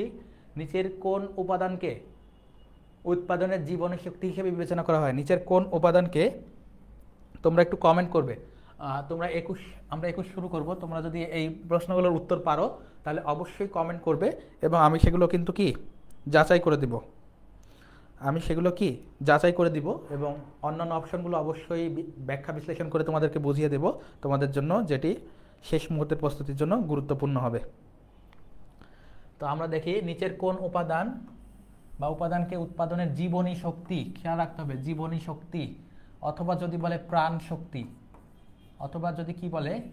শক্তি, তাহলে উৎপাদনের 4টি উপকরণ রয়েছে। উৎপাদনের কয়টি উপকরণ রয়েছে? 4টি। বা উৎপাদনের কয়টি উপাদান রয়েছে? 4টি। ভূমি, শ্রম, মূলধন, সংগঠন। এই 4টি উপাদানের কোনটিকে উৎপাদনের জীবনী শক্তি বলা হয়? উৎপাদনের জীবনী শক্তি ভূমি, শ্রম, মূলধন, সংগঠন, 4টি উপাদান। এই 4টি উপাদানের কোনটিকে জীবনী শক্তি বা প্রাণ শক্তি বলা হয়? জীবনী শক্তি বা প্রাণ শক্তি বলা হয়। উৎপাদনের কোন উপাদানকে জীবনী শক্তি বা প্রাণ শক্তি বলা হয়? উৎপাদনের কোন উপাদানকে জীবনী শক্তি বা প্রাণ শক্তি বলা হয়? 4টি প্রশ্নের ভিতর দেখো ভূমি, শ্রম, মূলধন, সংগঠন। এটা একটু মুখস্থ করে ফেলতে হবে, সংগঠনকে আমরা প্রাণ শক্তি বলি। সংগঠনকে আমরা কি বলি? উৎপাদনের প্রাণ শক্তি বলি। তাহলে 4টি উপাদানের মধ্যে এই 3টি কিন্তু প্রাণ শক্তি নয়। প্রাণ শক্তি হচ্ছে সংগঠন বা জীবনী শক্তি হচ্ছে কি? সংগঠন। তাহলে উৎপাদনের কোন উপাদানটি প্রাণ শক্তি বা জীবনী শক্তি? 4টি উপাদানের মধ্যে উৎপাদনের প্রাণ শক্তি বা জীবনী শক্তি হচ্ছে সংগঠন। আমরা চলে যাব আমাদের পরবর্তী প্রশ্ন। যে সম্পদ অন্য সব সম্পদকে কার্যকর করে তোলে তা কি? যে সম্পদ অন্য সব সম্পদকে কার্যকর করে, তাহলে কোনটি ছাড়া অন্য কোনো সম্পদ কার্যকর হবে না? কোনটি ছাড়া অন্যান্য সকল সম্পদ অকার্যকর হয়ে থাকবে বা কার্যকর করা যাবে না? দেখো ভূমি একা একা কোনো কাজ করতে পারে না, মূলধন বা ক্যাপিটাল একা একা কিছুই করতে পারবে না, অর্থ আছে কিন্তু কেউ পরিচালনা না করলে কিন্তু কিছুই করা যাবে না, সেদিক কোনো কিছুই উৎপাদন করা সম্ভব হবে না। এরপরে হচ্ছে মানব সম্পদ, অর্থাৎ প্রতিষ্ঠানের যে বিশাল কর্মী বাহিনী, প্রতিষ্ঠানের বিভিন্ন স্তরে কর্মরত উচ্চ, মধ্য, নিম্ন স্তরে যে কর্মী বাহিনী রয়েছে এরা কিন্তু প্রতিষ্ঠানের জন্য সম্পদ। দক্ষ কর্মী প্রতিষ্ঠানের জন্য মানব সম্পদ বা দক্ষ সম্পদ। তাহলে দক্ষ কর্মীরা হচ্ছে প্রতিষ্ঠানের জন্য এক প্রকার সম্পদ। এই কর্মী বাহিনী, এই যে মানব সম্পদ, এই মানব সম্পদ ছাড়া অন্যান্য যে উপাদানগুলো রয়েছে, অন্যান্য যে সম্পদগুলো রয়েছে ভূমি, মূলধন, অর্থ, কোনোটি কিন্তু কাজ করবে না একা একা। শুধুমাত্র মানব সম্পদ কি করতে পারে? এই সবগুলোকে কার্যকর করে দিতে পারে। তাহলে আমাদের অ্যান্সার হবে মানব সম্পদ। অ্যান্সার কি? মানব সম্পদ, অর্থাৎ ডি। প্রিয় শিক্ষার্থীরা, আমরা চলে যাব আমাদের পরবর্তী প্রশ্নে। পারস্পরিক কল্যাণের লক্ষ্যে সম অধিকারের ভিত্তিতে যে সংগঠন গড়ে তোলা হয় তার নাম কি? পারস্পরিক কল্যাণের লক্ষ্য, তাহলে কোন সংগঠনের লক্ষ্য পারস্পরিক কল্যাণ সাধন করা এবং সম অধিকারের ভিত্তি? তাহলে কোন প্রতিষ্ঠানের উদ্দেশ্য হচ্ছে পারস্পরিক কল্যাণ সাধন করা এবং সম অধিকার প্রতিষ্ঠা করা? কোন সংগঠনের উদ্দেশ্য পারস্পরিক কল্যাণ নিশ্চিত করা এবং সম অধিকার প্রতিষ্ঠা করা? সমবায় সমিতি, ব্যবসায় জোট, যৌথ উদ্যোগ, রাষ্ট্রীয় সংগঠন। দেখো, সমবায় সমিতির উদ্দেশ্য কি? সদস্যদের পারস্পরিক কল্যাণ সাধন করা এবং কি সম অধিকার প্রতিষ্ঠা করা এবং পারস্পরিক কল্যাণ সাধন করা কি সমবায় সমিতির উদ্দেশ্য। ব্যবসায় জোটের উদ্দেশ্য কি? ব্যবসায় আমাদের বিভিন্ন জোট আছে, সমান্তরাল, উলম্ব, ব্যবসায় চক্র, বিজনেস রিং, এগুলো কি করে? এগুলোর বিভিন্ন কাজ রয়েছে, যারা হচ্ছে কি প্রতিযোগিতায় টিকে থাকার জন্য কি সমমূল্য সেট করে, বা অনেক সময় কি করে বিজনেস রিংগুলো কি করে ব্যবসায়ী চক্ররা সিন্ডিকেট তৈরি করে পণ্যের মূল্য বৃদ্ধি করে দেয়। যৌথ উদ্যোগ মানে অনেকে মিলে একটি উদ্যোগ নেওয়া, তোমরা প্রাইভেট লিমিটেড কোম্পানি বলতে পারো বা পাবলিক লিমিটেড কোম্পানি বলতে পারো। আর রাষ্ট্রীয় সংগঠনের উদ্দেশ্য হচ্ছে জনকল্যাণ। রাষ্ট্রীয় সংগঠনের উদ্দেশ্য কি? জনকল্যাণ।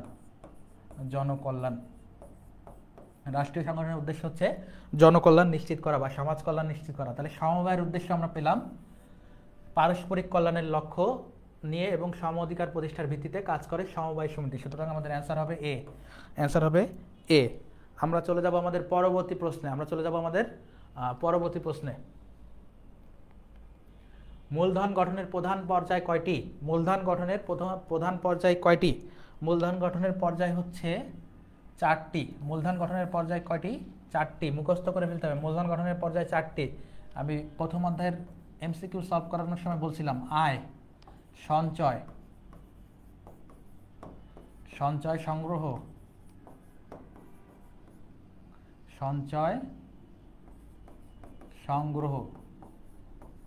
এবং 4 আছে বিনিয়োগ। মুখস্থ করে ফেলতে হবে আমাদের মূলধন গঠনের পর্যায় কয়টি? 4টি। মূলধন গঠনের পর্যায় 4টি। কি কি এই 4টি? আয়, সঞ্চয় সংগ্রহ, সঞ্চয় সংগ্রহ এবং বিনিয়োগ। আয়, সঞ্চয় সংগ্রহ এবং বিনিয়োগ, এই 4টি। যদি বলে প্রথম ধাপ কোনটি, তাহলে আয়, শেষ ধাপ কোনটি? বিনিয়োগ। প্রথম ধাপ বললে আয়, শেষ ধাপ বললে বিনিয়োগ, এবং মোট ধাপ হচ্ছে 4টি। আমরা চলে যাব আমাদের পরবর্তী এমসিকিউ। কাজের উদ্দেশ্যে শ্রমিকের এক স্থান থেকে অন্য স্থানে স্থানান্তর কোন ধরনের শ্রমের গতিশীলতা? আমরা জানি 3 ধরনের শ্রম রয়েছে। আমরা জানি উৎপাদনের ক্ষেত্রে 3 ধরনের শ্রম আমরা দেখতে পাই। কয় ধরনের শ্রম বললাম? 3 ধরনের। একটি সরল শ্রম, তারপরে রয়েছে জটিল শ্রম। এই জটিল শ্রমের আবার 2টি ভাগ রয়েছে। আরেকটি রয়েছে আঞ্চলিক বা ভৌগোলিক।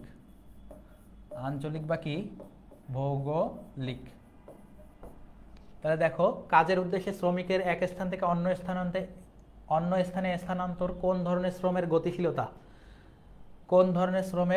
গতিশীলতা? আরেকটি বিষয়, সরল শ্রমের আরেক নাম পেশাগত শ্রম। আমি তোমাদেরকে একটু থিওরি আলোচনা করে দিই, যেন এই একটি এমসিকিউ দিয়ে আরো অনেকগুলো এমসিকিউ তোমরা সলভ করতে পারো। দেখো, আমি বলেছি 3 ধরনের শ্রম। কয় ধরনের? 3 ধরনের। একটি সরল বা পেশাগত, আরেকটি জটিলের আবার 2টি ধাপ রয়েছে, আরেকটি রয়েছে আঞ্চলিক বা ভৌগোলিক। তাহলে সরল শ্রম বা পেশাগত শ্রম কোনটি? যখন মানুষ কোনো একটি পেশা নিয়ে কাজ করে এবং তার ওই পেশা সম্পর্কে পূর্ণাঙ্গ ধারণা থাকে বা পূর্ণাঙ্গভাবে কাজ করতে পারে, সেটি সরল শ্রম। যেমন একজন কাঠমিস্ত্রি কাঠের পূর্ণাঙ্গ কাজ করতে পারে, একজন জেলে মাছ ধরতে পারে, একজন ড্রাইভার বাস চালাতে পারে। তাহলে এগুলো হলো সরল শ্রমের উদাহরণ। আরেকটি রয়েছে জটিল শ্রম, যখন কোনো শ্রম অন্য একটি শ্রমের উপর নির্ভরশীল হয়ে দাঁড়ায়। যেমন যদি কোনো কৃষক তুলা উৎপাদন করে, গাছে তুলা উৎপাদন করলো, গাছ থেকে তার এটি দিয়ে কিন্তু কাপড় হবে একটি সময়, কিন্তু এটি অন্যদের উপর নির্ভরশীল। এই তুলা থেকে আরেক ধরনের শ্রমিক সুতা তৈরি করবে, তবে সেই সুতা থেকে আরেক ধরনের শ্রমিক কাপড় তৈরি করবে, কাপড় থেকে একটা সময় আমাদের ব্যবহৃত পোশাকে পরিণত হবে। তাহলে একটি ধাপ না, অনেকগুলো ধাপ থাকতে হবে এবং একটা ধাপ আরেকটার উপর নির্ভরশীল। তাহলে জটিল শ্রম হচ্ছে একটি আরেকটির উপর নির্ভরশীল। এরপর হচ্ছে আঞ্চলিক বা ভৌগোলিক। যখন কোনো এক অঞ্চল বা একটি ভৌগোলিক সীমা থেকে, যেমন ঢাকা থেকে খুলনা বা খুলনা থেকে ঢাকায় কোনো শ্রম চলে আসে বা স্থানান্তর হয়, তখন সেটি ভৌগোলিক বা আঞ্চলিক শ্রম। সেটি কি? ভৌগোলিক বা আঞ্চলিক শ্রম।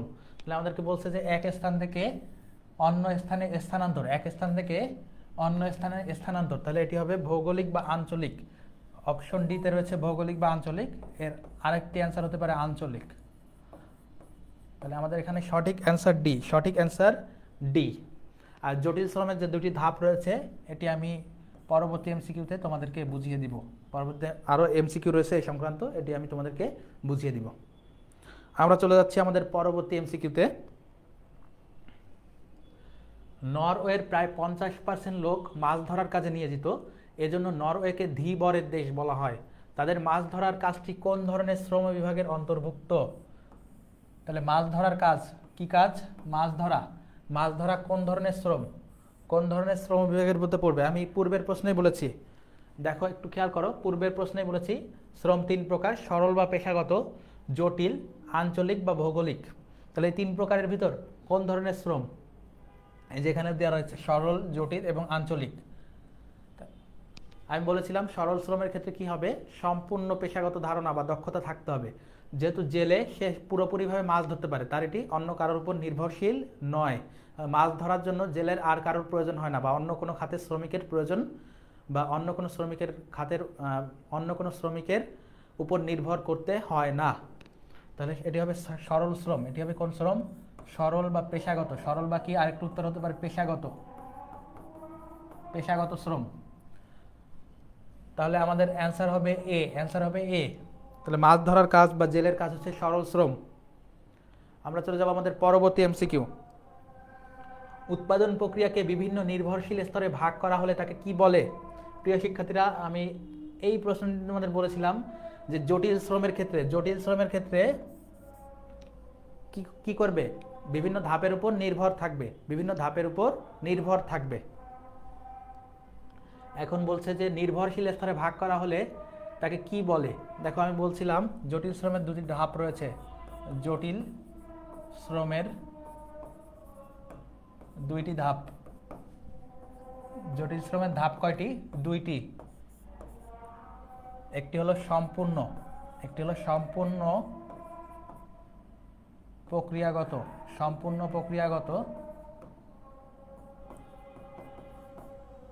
আরেকটি অসম্পূর্ণ প্রক্রিয়াগত। তাহলে দেখো জটিল শ্রমের কয়টি ধাপ? দুইটি। একটি সম্পূর্ণ প্রক্রিয়াগত শ্রম আর একটি অসম্পূর্ণ প্রক্রিয়াগত শ্রম। যখন নির্ভরশীল থাকবে, যখন কোনো শ্রম নির্ভরশীল, অন্য একটি ধাপের উপর নির্ভরশীল হয়ে যাবে, তখন সেটি অসম্পূর্ণ প্রক্রিয়াগত শ্রম। তখন সেটি কি? অসম্পূর্ণ প্রক্রিয়াগত শ্রম। আর যদি একাই স্বয়ংসম্পূর্ণ হতো তাহলে সম্পূর্ণ প্রক্রিয়াগত শ্রম। যদি একাই স্বয়ংসম্পূর্ণ হয় তাহলে সম্পূর্ণ প্রক্রিয়াগত শ্রম। আর যদি অন্যের উপর নির্ভর হয় তাহলে অসম্পূর্ণ প্রক্রিয়াগত। তাহলে এখানে রয়েছে অসম্পূর্ণ প্রক্রিয়াগত, যেহেতু অন্যের উপর নির্ভর, যে নির্ভরশীল স্তরে বিভক্ত, নির্ভরশীল স্তরে ভাগ করা যায়, তাহলে সেটি কি হবে? অসম্পূর্ণ প্রক্রিয়াগত শ্রম। আমরা চলে যাব আমাদের পরবর্তী প্রশ্ন। মূলধনের পারিতোষিককে কি বলে? মূলধনের পারিতোষিক। মূলধন যদি কেউ বিনিয়োগ করে, ব্যবসায় প্রতিষ্ঠানে যদি কেউ মূলধন বিনিয়োগ করে, তাহলে তার পারিতোষিক বা তার সুবিধা হিসেবে কি পাবে? পারিতোষিক মানে সুবিধা পাওয়া। পারিতোষিক মানে কি? সুবিধা পাওয়া। পারিতোষিক মানে সুবিধা পাওয়া। তাহলে মূলধনের পারিতোষিক, দেখো ভাড়া আমরা পাই কোথা থেকে? ভাড়া পাই ভূমি থেকে। ভাড়া বা ওয়েজেস, ভাড়া বা রেন্ট পাই আমরা ভূমি থেকে, ভাড়ার আরেক নাম রেন্ট। মজুরি বা ওয়েজেস পাই শ্রম থেকে, পাই ওয়েজেস। খাজনা পাই ল্যান্ড বা ভূমি থেকে, এটিও রেন্ট। তারপরে সুদ পাই মূলধন বা ক্যাপিটাল থেকে। সুদ পাই কি থেকে? মূলধন বা সি থেকে। তাহলে সুদ, সুদের ইংলিশ মিনিং হচ্ছে ইন্টারেস্ট। তাহলে মূলধনের পারিতোষিককে আমরা কি বলবো? সুদ। মূলধনের পারিতোষিককে আমরা কি বলবো? সুদ। তাহলে মূলধনের পারিতোষিককে আমরা বলবো সুদ। পারিতোষিক মানে সুবিধা পাওয়া, তাহলে মূলধনের পারিতোষিককে আমরা বলবো সুদ। মূলধনের পারিতোষিককে আমরা বলবো সুদ। প্রিয় শিক্ষার্থীরা, যে কোনো ধরনের প্রশ্ন থাকলে অবশ্যই কমেন্টে জানাবে, আমি তোমাদেরকে সেটি সলভ করে দেওয়ার চেষ্টা করব। আমি আশা করছি যে তোমরা প্রত্যেকটি প্রশ্নের অপশন সহ বুঝতে পারছো, এবং যে কোনো ধরনের প্রশ্ন থাকলে অবশ্যই আমাকে কমেন্টে জানাও। আমরা চলে যাই আমাদের পরবর্তী প্রশ্ন। শ্রম বিভাগের ফলে কোনটি ঘটে? শ্রম বিভাগের ফলে কোনটি ঘটে? শ্রম বিভাগ ডিভিশন অফ লেবার।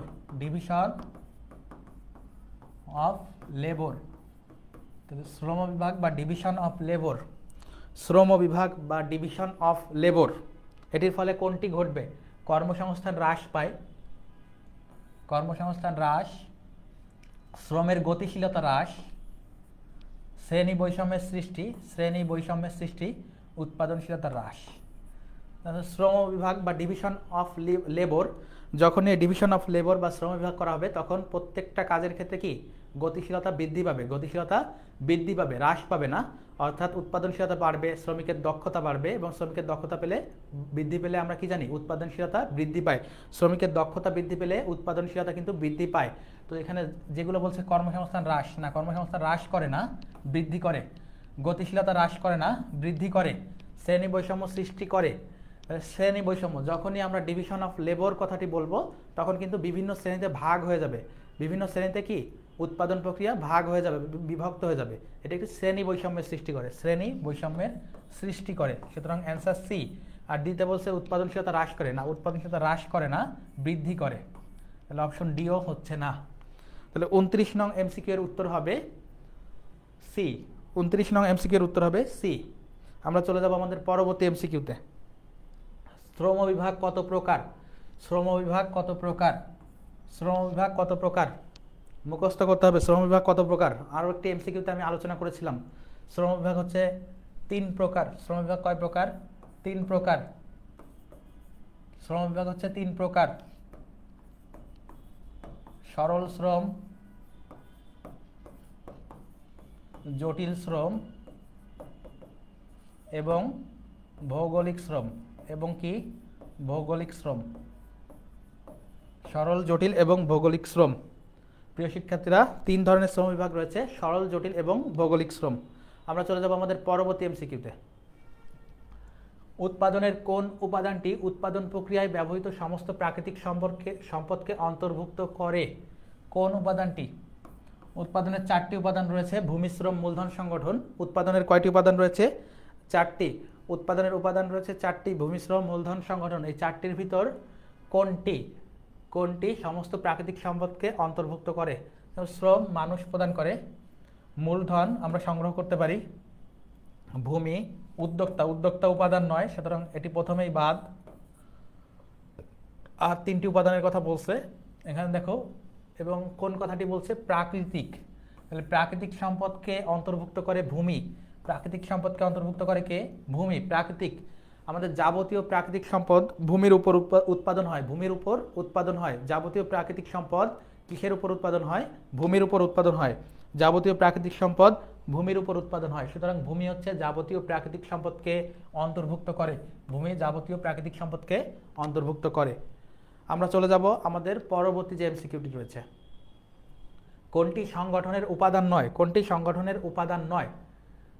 সংগঠনের যে বৈশিষ্ট্য বা উপাদান রয়েছে সেগুলো আমরা একটু বিশ্লেষণ করার চেষ্টা করি। মানবীয় সংঘ, তাহলে সংগঠন অবশ্যই।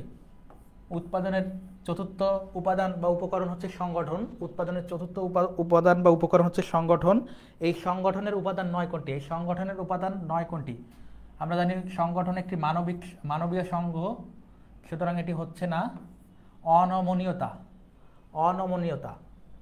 সংগঠনকে অবশ্যই নমনীয় হতে হবে। সংগঠনকে অবশ্যই কি হতে হবে? নমনীয়। অর্থাৎ নমনীয় মানে কি? নমনীয় অর্থ কি? নমনীয় অর্থ হচ্ছে পরিবর্তিত পরিস্থিতিতে খাপ খাইয়ে নেওয়া। তাহলে সংগঠন যদি অনমনীয় হয় তাহলে যে কোনো ধরনের, আমরা জানি ব্যবসায় প্রতিষ্ঠানে যে কোনো সময় যে কোনো ধরনের পরিস্থিতি আসতে পারে যেটি অনাকাঙ্ক্ষিত, সেই অনাকাঙ্ক্ষিত পরিস্থিতিতে কি খাপ খাওয়ানোর সুযোগ রাখতে হবে, নাহলে সংগঠন হবে না। সংগঠন যদি অনাকাঙ্ক্ষিত পরিস্থিতি খাপ খাওয়ানোর সুযোগ না থাকে তাহলে কিন্তু সংগঠন চালানো বা কার্যকর করা যাবে না। সুতরাং অনমনীয়তা উপাদান নয়, উপাদান নয় অনমনীয়তা, উপাদান নয় কি অনমনীয়তা, আর নমনীয়তা হচ্ছে উপাদান, নমনীয়তা হচ্ছে উপাদান। আর সাধারণ উদ্দেশ্য, সংগঠনের অবশ্যই সাধারণ উদ্দেশ্য থাকে, কাজের বিভাজন, হ্যাঁ সংগঠনের কাজের বিভাজন বা ডিভিশন অফ লেবার থাকে। তাহলে আমাদের অনমনীয়তা সংগঠনের উপাদান নয়। অনমনীয়তা কি? অনমনীয়তা কি সংগঠনের উপাদান নয়। তাহলে সংগঠনের উপাদান নয় কোনটি? অনমনীয়তা। সুতরাং অ্যান্সার বি। সুতরাং অ্যান্সার বি।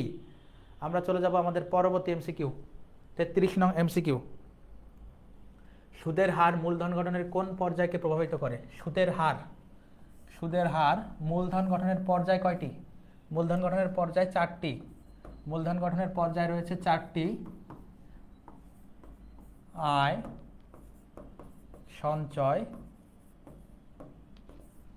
সঞ্চয় সংগ্রহ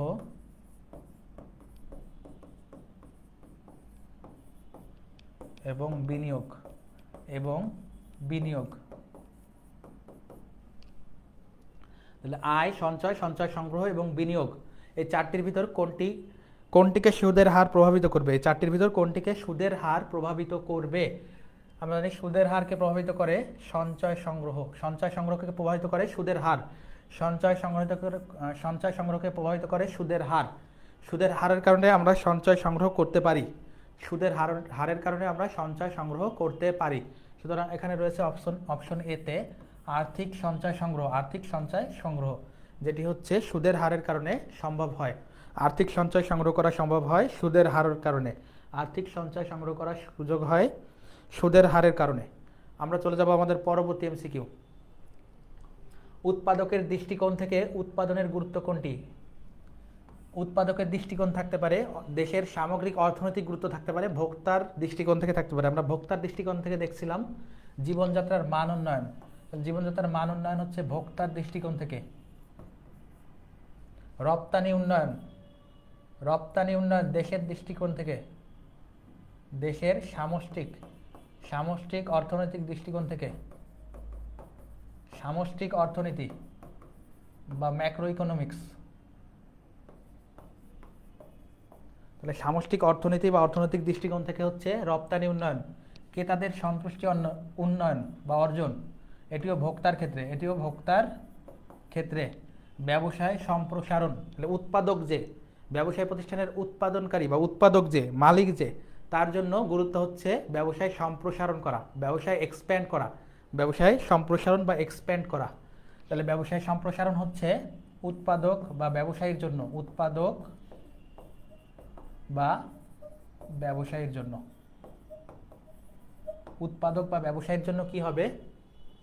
ব্যবসায় সম্প্রসারণ করা, ব্যবসায় সম্প্রসারণ করা। তাহলে আমাদের এই প্রশ্নটির সঠিক অ্যান্সার হচ্ছে ডি, সঠিক অ্যান্সার হচ্ছে ডি, ব্যবসায় সম্প্রসারণ করা উৎপাদকের জন্য গুরুত্ব। আমরা চলে যাই আমাদের পরবর্তী এমসিকিউতে। কাজকে ভাগ করে প্রতিটি কাজে বিশেষজ্ঞতার ভিত্তিতে কর্মী দলের মধ্যে কাজ বন্টন করা হলে তাকে কি বলে? কি বলে? তাহলে কাজকে ভাগ করা, কাজকে ভাগ করাকে আমি কি বলেছিলাম? Division of labour, division of labour বা বাংলায় শ্রম বিভাগ, শ্রম বিভাগ। তাহলে কাজকে বিভিন্নভাবে ভাগ করে বিশেষজ্ঞ কর্মীর উপর দায়িত্ব দেওয়া হলে বা কাজকে বন্টন করা হলে তাকে কি বলা হবে? শ্রম বিভাগ বা ডিভিশন অফ লেবার। ইংরেজি টার্মটাও একটু মুখস্থ করবা, শ্রম বিভাগ বা ডিভিশন অফ লেবার। তাহলে এটাই অ্যান্সার হবে ডিভিশন অফ লেবার বা শ্রম বিভাগ।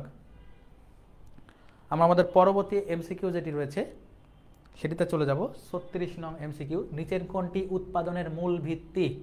উৎপাদনের মূল ভিত্তি কোনটি? উৎপাদনের মূল ভিত্তি কোনটি? উৎপাদনের মূল ভিত্তি কোনটি? উৎপাদনের মূল ভিত্তি কোনটি? আমাদের 4টি উপাদান রয়েছে: ভূমি, শ্রম, মূলধন, সংগঠন। ভূমি, শ্রম, মূলধন, সংগঠন।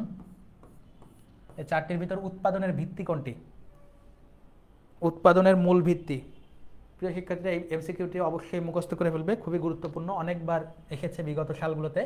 আমরা জানি উৎপাদনের মূল ভিত্তি, উৎপাদনের মূল ভিত্তি, উৎপাদনের মূল ভিত্তি ভূমি, উৎপাদনের মূল ভিত্তি ভূমি।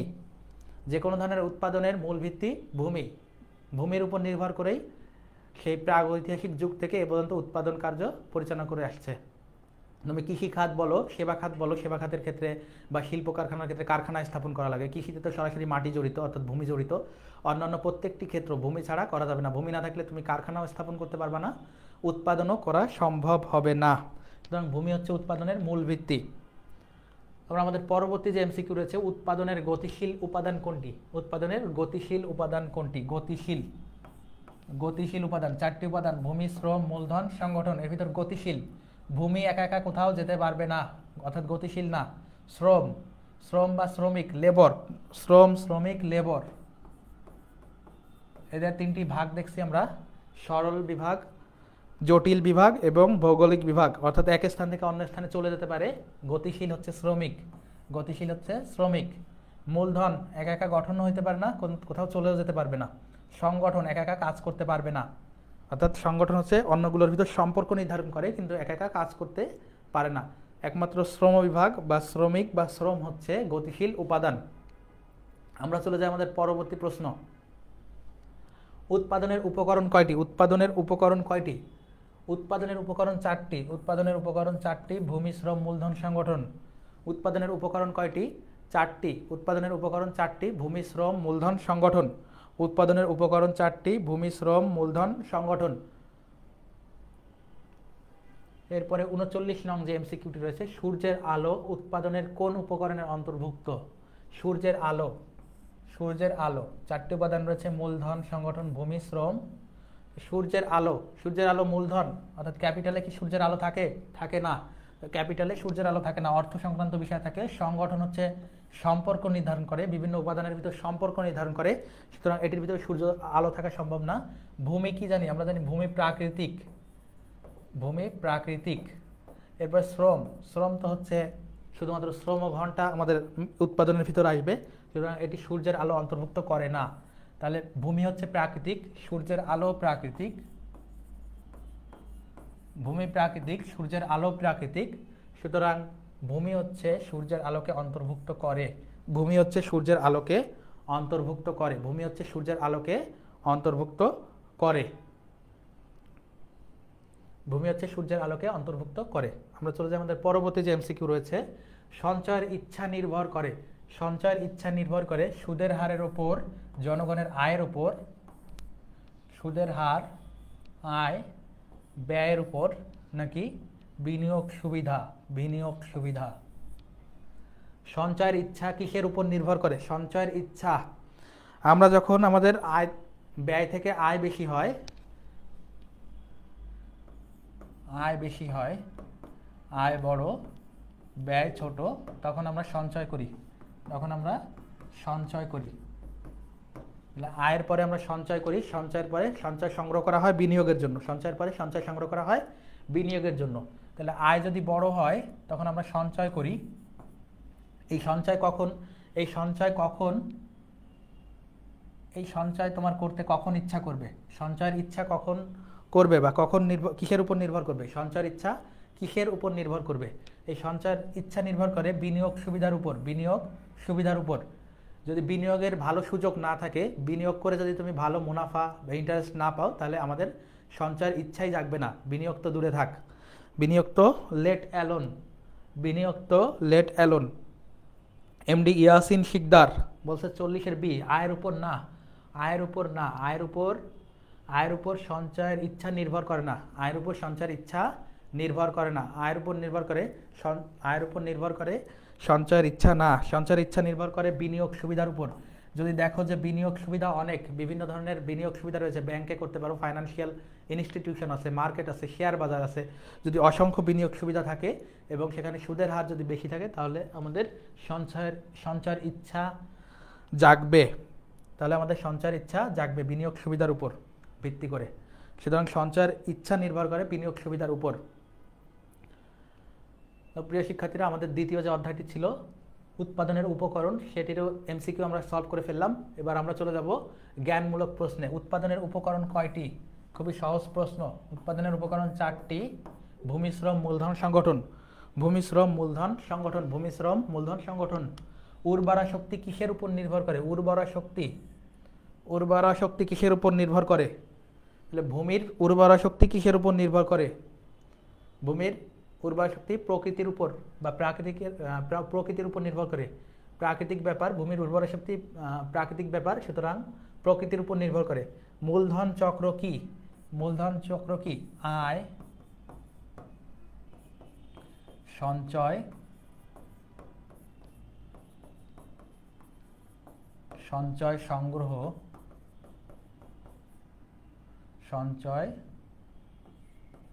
সংগ্রহ,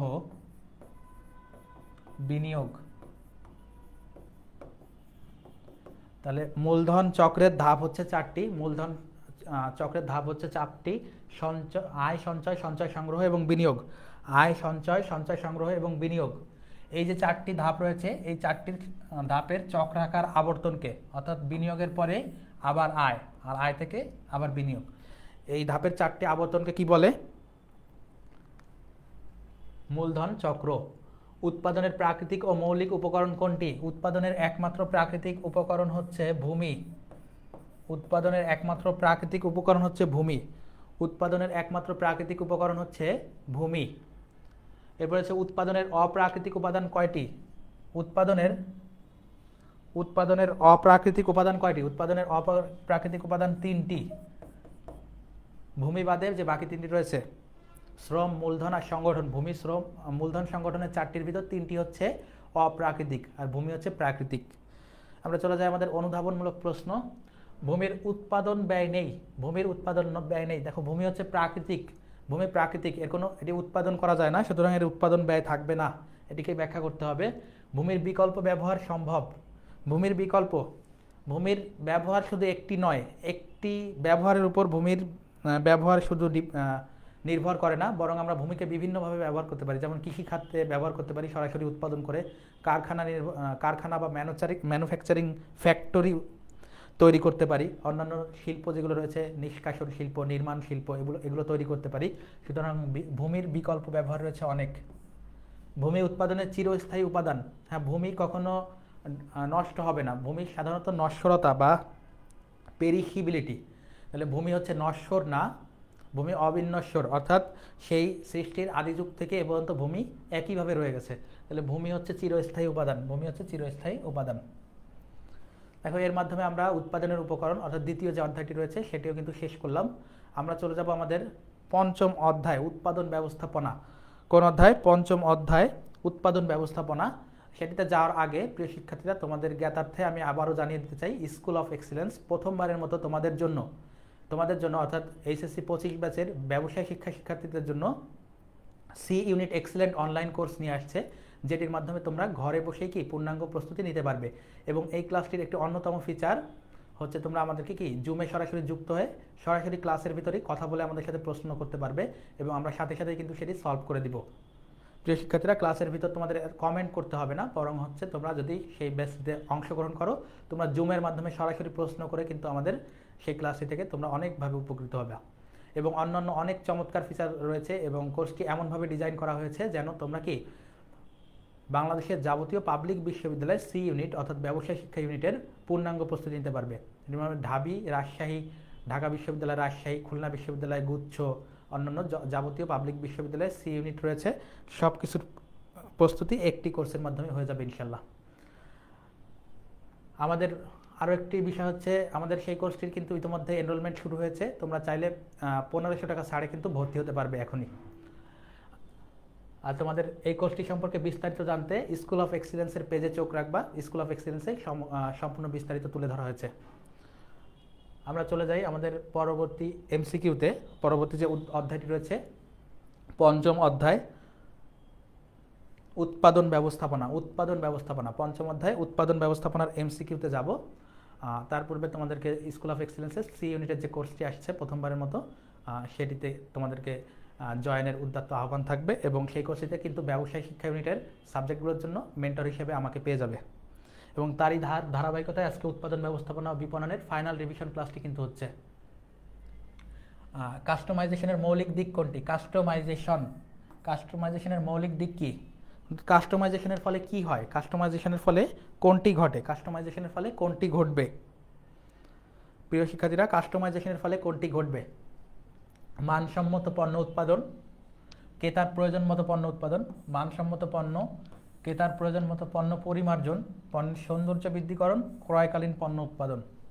প্রিয় শিক্ষার্থীরা, কাস্টমাইজেশন কি এটির ডেফিনেশন বা সংজ্ঞা আগে আমাদের জানতে হবে। কাস্টমাইজেশন হচ্ছে ক্রেতার ইউনিক বা মৌলিক বৈশিষ্ট্য সম্পন্ন, ক্রেতার জন্য মৌলিক বৈশিষ্ট্য সম্পন্ন পণ্য উৎপাদন করাই হচ্ছে কাস্টমাইজেশন।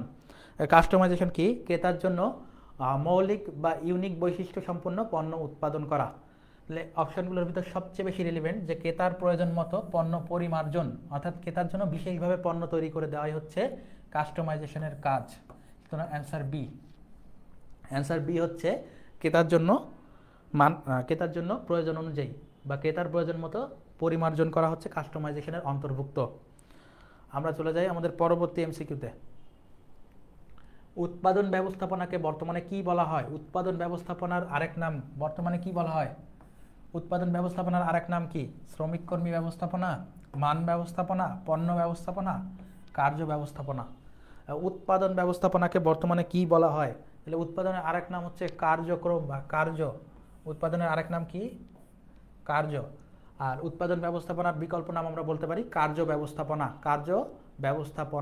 তাহলে উৎপাদনের বিকল্প নাম হচ্ছে কার্য ব্যবস্থাপনা। অন্যান্যগুলোর আলাদা আলাদা ডেফিনেশন বা সংজ্ঞা রয়েছে। আমরা জানি উৎপাদন ব্যবস্থাপনার বিকল্প নাম হচ্ছে কার্য ব্যবস্থাপনা। সুতরাং এটির অ্যান্সার হবে ডি। আমরা চলে যাচ্ছি আমাদের পরবর্তী এমসিকিউতে। ম্যাট্রিক্স প্রক্রিয়া প্রদান করে। ম্যাট্রিক্স প্রক্রিয়া কি প্রদান করে? আর্থিক পরিকল্পনা, ভবিষ্যৎ পরিকল্পনা ও গবেষণা, আর্থিক পরিকল্পনা, ভবিষ্যৎ পরিকল্পনা। প্রিয় শিক্ষার্থীরা, ম্যাট্রিক্স দুইটি বিষয় নিয়ে কাজ করে। একটি হচ্ছে ভবিষ্যৎ পরিকল্পনা ও গবেষণা। ভবিষ্যৎ পরিকল্পনা এবং গবেষণা নিয়ে কাজ করে ম্যাট্রিক্স। তাহলে ম্যাট্রিক্সের সংজ্ঞার ভিতরে রয়েছে যে ম্যাট্রিক্স ভবিষ্যৎ পরিকল্পনা ও গবেষণা নিয়ে কাজ করে। ভবিষ্যৎ পরিকল্পনা ও গবেষণা নিয়ে কাজ করে ম্যাট্রিক্স। ভবিষ্যৎ পরিকল্পনা ও গবেষণা নিয়ে কাজ করে কোনটি? ম্যাট্রিক্স। সবসময় ম্যাট্রিক্স প্রক্রিয়া হচ্ছে ভবিষ্যৎ পরিকল্পনা ও গবেষণা নিয়ে কাজ করা।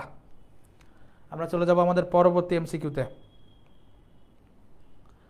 উৎপাদন ব্যবস্থায় কম্পিউটার প্রযুক্তি ও ইন্টারনেট ব্যবহার উৎপাদন কার্যক্রম পরিচালনা কোন যুগের অন্তর্ভুক্ত? উৎপাদন ব্যবস্থায় কম্পিউটার প্রযুক্তি ও ইন্টারনেট ব্যবহার উৎপাদন কার্যক্রম পরিচালনার কোন যুগ?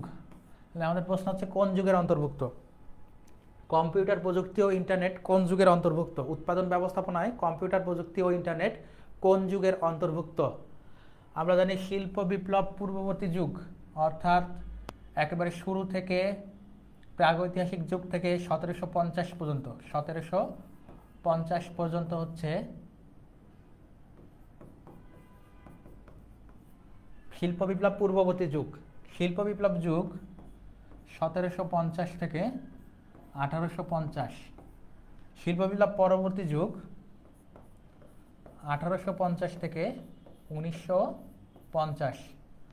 আধুনিক যুগ হচ্ছে 1950 থেকে বর্তমান পর্যন্ত। আর উৎপাদন কাজে এই কম্পিউটার প্রযুক্তি ও ইন্টারনেটের ব্যাপক ব্যবহার শুরু হয় মূলত 1950 সাল, অর্থাৎ 1950 সালের আগে তো কোনোভাবেই না, যেহেতু 60-এর দশকের পরে কম্পিউটার আবিষ্কৃত হয় এবং এটির ব্যবহার আস্তে আস্তে বাড়তে থাকে। সুতরাং আধুনিক যুগেই হবে অ্যান্সার। যেহেতু আমাদের কম্পিউটার 60-এর দশকের পূর্বে ব্যবহারই শুরু হয়নি, সুতরাং আধুনিক যুগ বাদে অন্য কোনো যুগে ব্যবহারের কোনো সুযোগ নেই। সুতরাং এটির অ্যান্সার হবে 1950 থেকে বর্তমান কাল, অর্থাৎ আধুনিক যুগ।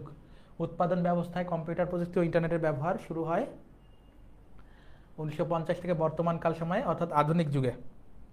আমরা চলে যাই আমাদের পরবর্তী প্রশ্ন। উৎপাদন প্রক্রিয়ার জটিলতা নিরসনে কোন ব্যবস্থাপনার গুরুত্ব বেশি? উৎপাদন প্রক্রিয়ার জটিলতা নিরসনে কোন ব্যবস্থাপনার গুরুত্ব বেশি? জটিলতা নিরসন কোন ব্যবস্থাপনার গুরুত্ব? পণ্য ব্যবস্থাপনা, মান ব্যবস্থাপনা, উৎপাদন ব্যবস্থাপনা না সাধারণ ব্যবস্থাপনা? পণ্য ব্যবস্থাপনা শুধুমাত্র পণ্য নিয়ে কাজ করে, মান ব্যবস্থাপনা পণ্যের মান নিয়ে কাজ করে, উৎপাদন ব্যবস্থাপনা পুরো উৎপাদন প্রক্রিয়া নিয়ে কাজ করে। সাধারণত সব কিছু নিয়ে কাজ করবে। তাহলে উৎপাদন প্রক্রিয়া নিয়ে যেহেতু উৎপাদন ব্যবস্থাপনা কাজ করে, প্রোডাকশন ম্যানেজমেন্ট, উৎপাদন ব্যবস্থাপনার ইংরেজি হচ্ছে প্রোডাকশন ম্যানেজমেন্ট, যেটি তোমাদের এই সাবজেক্টের টাইটেল। এটি উৎপাদন প্রক্রিয়ার সমগ্র ধাপ নিয়ে কাজ করে, সুতরাং জটিলতা নিরসনে উৎপাদন ব্যবস্থাপনা কাজ করে। উৎপাদন ব্যবস্থাপনার গুরুত্ব হচ্ছে বেশি জটিলতা নিরসনে। আমরা চলে যাই আমাদের পরবর্তী প্রশ্নে। ক নামক একটি প্রতিষ্ঠান বিভিন্ন দিবসকে সামনে রেখে বিশেষ শ্রেণীর ভোক্তাদের বিশেষ ধরনের চাহিদার কথা বিবেচনা করে বিভিন্ন স্টাইলের পোশাক প্রস্তুত করে এবং বিক্রয় করে, ফলে সব ধরনের ভোক্তাই বেশ সন্তুষ্ট। প্রতিষ্ঠানটি কোন বিষয়কে প্রাধান্য দিয়েছে? তাহলে ক নামক প্রতিষ্ঠান বিভিন্ন দিবসকে সামনে রেখে বিভিন্ন শ্রেণীর ভোক্তাদের বিশেষ ধরনের চাহিদা।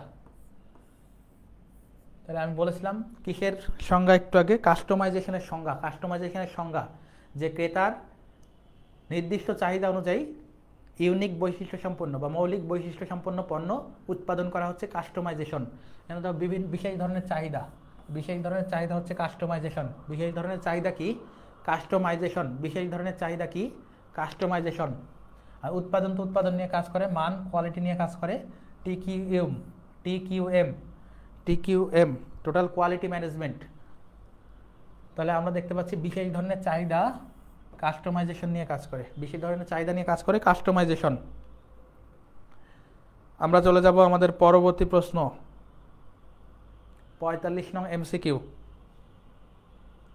শিল্প বিপ্লবের পরবর্তী যুগ কোনটি? আমি একটু আগে লিখলাম শিল্প বিপ্লবের, এই প্রশ্নের প্রিভিয়াস প্রশ্নে লিখেছি যে 4টি যুগ, উৎপাদন সংক্রান্ত 4টি যুগ। একটি হচ্ছে 1750 পর্যন্ত শিল্প বিপ্লব পূর্ববর্তী, শিল্প বিপ্লব যুগ হচ্ছে 100 বছর, এবং শিল্প বিপ্লব পরবর্তী যুগ 1850 থেকে 1950।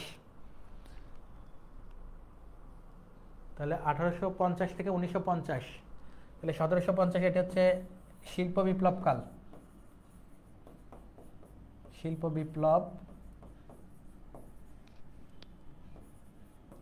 কাল।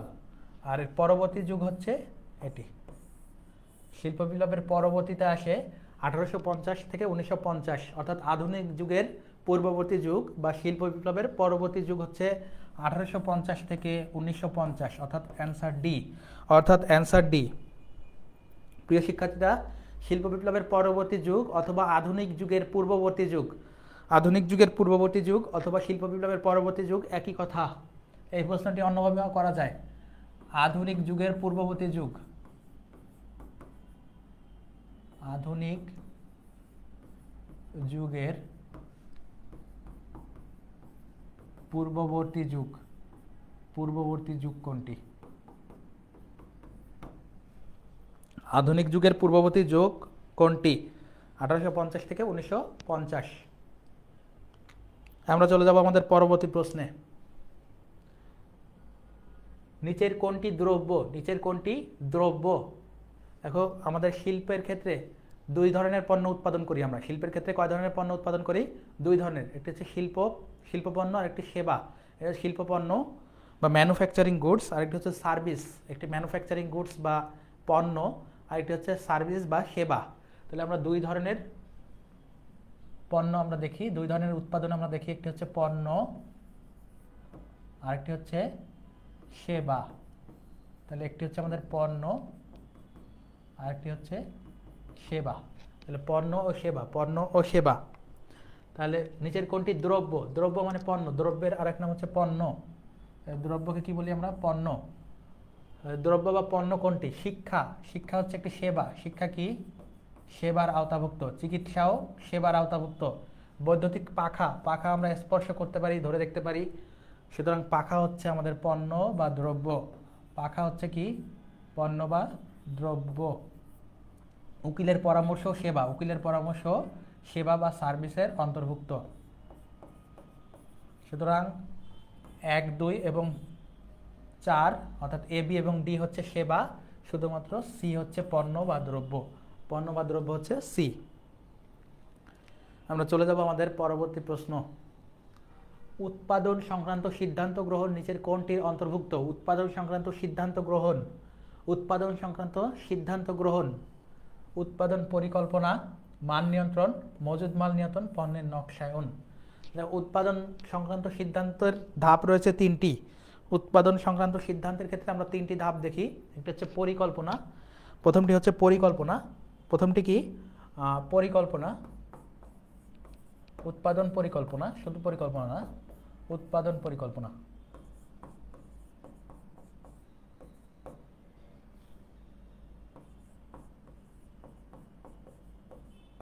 উৎপাদন পরিকল্পনা। তারপরে রয়েছে প্রক্রিয়া আর অন্যান্য কার্যাবলী, অন্যান্য কার্যক্রম। তাহলে তিনটি ধাপ রয়েছে। একটি হচ্ছে উৎপাদন পরিকল্পনা, একটি হচ্ছে প্রক্রিয়া, উৎপাদন প্রক্রিয়া বা প্রক্রিয়া, আর একটি হচ্ছে অন্যান্য কার্যক্রম। এই তিনটির ভিতর কোনটি অপশনে রয়েছে? উৎপাদন পরিকল্পনা। তাহলে উৎপাদন সংক্রান্ত সিদ্ধান্ত উৎপাদন পরিকল্পনার মাধ্যমে নেওয়া হয়। মান নিয়ন্ত্রণ আমাদের উৎপাদন সংক্রান্ত সিদ্ধান্তের ভিতর আসে না। মজুদ মাল নিয়ন্ত্রণ, মজুদ সংক্রান্ত সিদ্ধান্ত। পণ্যের নকশায়ন, পণ্যের নকশায়ন করা হয় ডিজাইন সংক্রান্ত বা হচ্ছে নকশায়ন সংক্রান্ত সিদ্ধান্তে। সুতরাং আমাদের উৎপাদন সংক্রান্ত সিদ্ধান্ত হবে উৎপাদন পরিকল্পনা, উৎপাদন সংক্রান্ত সিদ্ধান্ত হবে উৎপাদন পরিকল্পনা। তাহলে আমি কি বললাম? উৎপাদন সংক্রান্ত সিদ্ধান্তের ধাপ রয়েছে তিনটি: উৎপাদন পরিকল্পনা, প্রক্রিয়া এবং অন্যান্য। তো আমরা অপশনে শুধুমাত্র উৎপাদন পরিকল্পনা পাচ্ছি, সুতরাং অ্যান্সার হবে উৎপাদন পরিকল্পনা। অ্যান্সার হবে উৎপাদন পরিকল্পনা। তাহলে পরিকল্পনায় আমরা যেহেতু সিদ্ধান্ত নেই বিভিন্ন বিকল্প পদ্ধতির ভিতর থেকে, সুতরাং উৎপাদন সংক্রান্ত সিদ্ধান্ত হবে উৎপাদন পরিকল্পনা। আমরা চলে যাই আমাদের পরবর্তী এমসিকিউ। উৎপাদন অব্যাহত রাখার জন্য, উৎপাদন অব্যাহত রাখার জন্য কাঁচামাল, যন্ত্রপাতি, অন্যান্য দ্রব্য পর্যাপ্ত পরিমাণে বজায় রাখাকে কি বলে? উৎপাদন অব্যাহত রাখার জন্য কাঁচামাল, যন্ত্রপাতি, অন্যান্য দ্রব্য বজায় রাখাকে কি বলে? পর্যাপ্ত পরিমাণে বজায় রাখা, পর্যাপ্ত পরিমাণে বজায় রাখা। তাহলে সকল প্রকার মালামাল, সকল প্রকার উপাদান বা মালামাল যদি পর্যাপ্ত পরিমাণে বজায় রাখতে হয় তাকে আমরা কি বলবো? কার্য পরিমাপ। না, কার্য পরিমাপ হচ্ছে কতটুকু আমরা উপাদান করেছি তার পরিমাপ। উৎপাদন নিয়ন্ত্রণ, উৎপাদন নিয়ন্ত্রণ হচ্ছে উৎপাদনের পরিমাণ নির্ধারণ করা, উৎপাদনের পরিমাণ নির্ধারণ করা। কাঁচামাল বা অন্যান্য যন্ত্রপাতির পর্যাপ্ত বজায় রাখা না। কাস্টমাইজেশন হচ্ছে, আমি পূর্বেই বলেছি, কাস্টমাইজেশন হচ্ছে ক্রেতার চাহিদা অনুযায়ী ইউনিক বা মৌলিক বৈশিষ্ট্য সম্পন্ন পণ্য উৎপাদন করা। আর মজুদ নিয়ন্ত্রণ, মজুদের ভিতর যাবতীয় মালামাল যাবে, মজুদের ভিতর যাবতীয় মালামাল। তাহলে মজুদ নিয়ন্ত্রণ হচ্ছে যাবতীয় মালামাল নিয়ন্ত্রণ করা বা পর্যাপ্ত পরিমাণে বজায় রাখা। তাহলে মজুদ নিয়ন্ত্রণ কি? যাবতীয় মালামাল পর্যাপ্ত পরিমাণে বজায় রাখা। এখানে বলে দিয়েছে কাঁচামাল, যন্ত্রপাতি, অন্যান্য দ্রব্য, সুতরাং যাবতীয় মালামাল বজায় রাখা হচ্ছে মজুদ নিয়ন্ত্রণ। সুতরাং অ্যান্সার ডি। সুতরাং অ্যান্সার ডি। আমরা চলে যাব আমাদের পরবর্তী এমসিকিউতে। পিইআরটি বা পার্টের পূর্ণরূপ কি? পার্টের পূর্ণরূপ কি? পিইআরটি, পার্টের পূর্ণরূপ কি? পার্টের পূর্ণরূপ কি? পার্ট হচ্ছে একটি নিয়ন্ত্রণ কৌশল, উৎপাদন নিয়ন্ত্রণ কৌশল। পার্ট কি? পার্ট হচ্ছে উৎপাদন নিয়ন্ত্রণের একটি কৌশল যেটি আধুনিক যুগে আসে, অর্থাৎ 1950 থেকে বর্তমান সময়ের ভিতর আসছে। পার্ট, আরও একটি বিষয় তোমাদেরকে আমি এখানে জানিয়ে রাখতে চাই পার্টের সাথে সাথে, সেটা হচ্ছে গ্যান্ট চার্ট। গ্যান্ট চার্ট এটি কিন্তু 1850 থেকে 1950-এর ভিতর আসে। তাহলে গ্যান্ট চার্টের বিষয়টাও মনে রাখবা, এটি একটি উৎপাদন নিয়ন্ত্রণের কৌশল, উৎপাদন পরিমাপের কৌশল, কিন্তু এটি আসে 1850 অর্থাৎ শিল্প বিপ্লব পরবর্তীকালে। আর পার্ট আসে 1950 থেকে বর্তমান সময়, অর্থাৎ আধুনিক যুগে। একই সাথে বলে রাখলাম তোমাদের জ্ঞাতার্থে আমি জানিয়ে দিলাম যে পার্ট এবং গ্যান্ট চার্ট কিন্তু 1850 থেকে 1950 পর্যন্ত এই সময়কালের মধ্যে আসে, অর্থাৎ আধুনিক যুগে না। কিন্তু পার্ট হচ্ছে আধুনিক যুগের একটি উৎপাদন নিয়ন্ত্রণের কৌশল। এই পার্টের পূর্ণরূপ কি? পার্টের পূর্ণরূপ পুরোপুরি মুখস্থ করে ফেলতে হবে আমাদের। Program evaluation and review technique, programme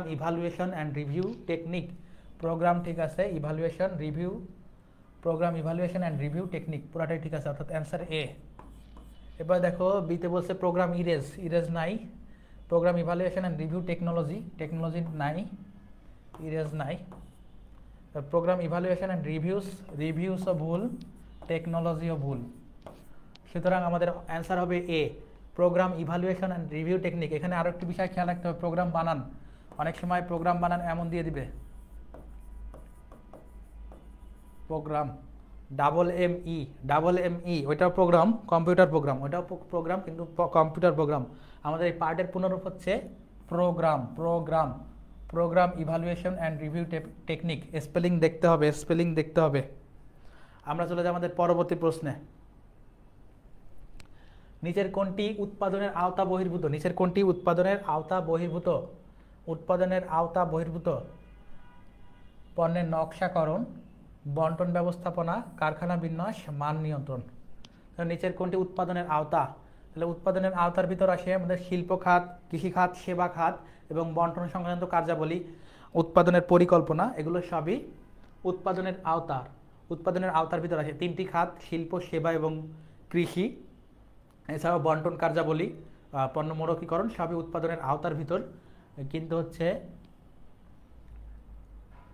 আমরা দেখি পণ্যের নকশাকরণ, বন্টন ব্যবস্থাপনা, কারখানা বিন্যাস, মান নিয়ন্ত্রণ। তো দেখো পণ্যের নকশাকরণ আসে উৎপাদন পরিকল্পনার ভিতর, উৎপাদন পরিকল্পনা।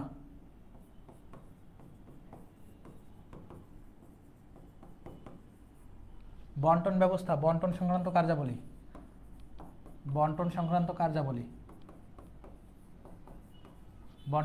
কার্যাবলী কি কি আছে? ক্রয় বিক্রয়, গুদামজাতকরণ, পরিবহন, মোড়কীকরণ, সবই বন্টন সংক্রান্ত কার্যাবলী। কারখানা বিন্যাস, উৎপাদন পরিকল্পনা। কারখানা বিন্যাস কি হবে? উৎপাদন পরিকল্পনা।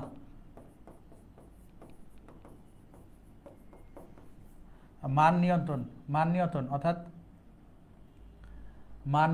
উৎপাদনের মান নিয়ন্ত্রণ, এটিও উৎপাদনের আওতাভুক্ত। তাহলে আমরা দেখতে পাচ্ছি এখানে তিনটি অপশন, এ, সি, ডি, সবগুলো উৎপাদনের সাথে জড়িত, কিন্তু বন্টন সংক্রান্ত কার্যাবলী উৎপাদনের সাথে যাবে না, উৎপাদন কাজের পরবর্তী ধাপ হচ্ছে বন্টন কার্যাবলী। উৎপাদন ধাপের পরবর্তী কাজ হচ্ছে বন্টন সংক্রান্ত কার্যাবলী, অর্থাৎ ক্রয় বিক্রয়, অর্থাৎ মালিকানা পরিবর্তন হবে ক্রয় বিক্রয়ের মাধ্যমে, পরিবহনের মাধ্যমে স্থানগত বাধা দূর হবে, গুদামজাতকরণের মাধ্যমে সংরক্ষণ সংক্রান্ত বাধা দূর হবে, এরপরে বিজ্ঞাপনের মাধ্যমে জ্ঞানগত, ব্যাংকিংয়ের মাধ্যমে অর্থগত, সবই বন্টন সংক্রান্ত কার্যাবলীর অন্তর্ভুক্ত, কিন্তু এটি উৎপাদন নয়। তাহলে নিচের কোনটি উৎপাদনের আওতা বহির্ভূত? বন্টন সংক্রান্ত কার্যাবলী, যেটি বন্টনের পরে হয়, উৎপাদনের পরে বন্টন সংক্রান্ত কার্যাবলী আসবে। আমরা চলে যাই আমাদের পরবর্তী এমসিকিউ। শ্রম বিভাজনের ধারণা প্রবর্তন করেন কে? Division of labour. শ্রম বিভাজন বারবার আসছে, ডিভিশন অফ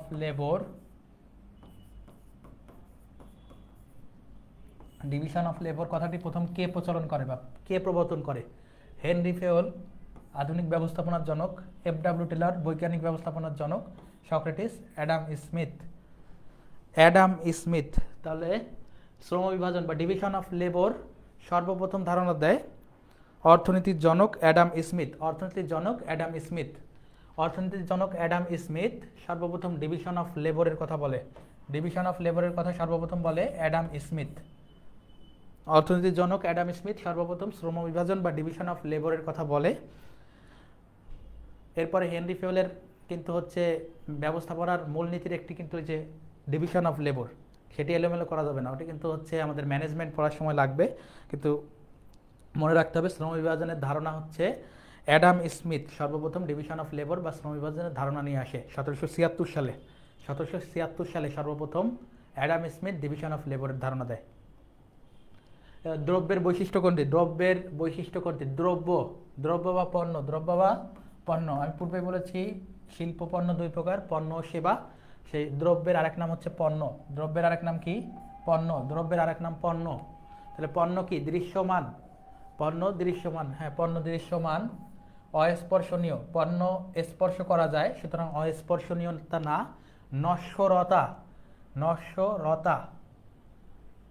দ্রব্যের বৈশিষ্ট্য নশ্বরতা, পচনশীলতা। দ্রব্য কি পচে যায় বা সংরক্ষণ করে রাখা যায় না? দ্রব্য অবশ্যই সংরক্ষণ করা যায়, অর্থাৎ এটি সেবার বৈশিষ্ট্য। অবিচ্ছিন্নতা, উৎপাদনকারী থেকে দ্রব্যকে বা পণ্যকে আলাদা করা যায় কিনা, অর্থাৎ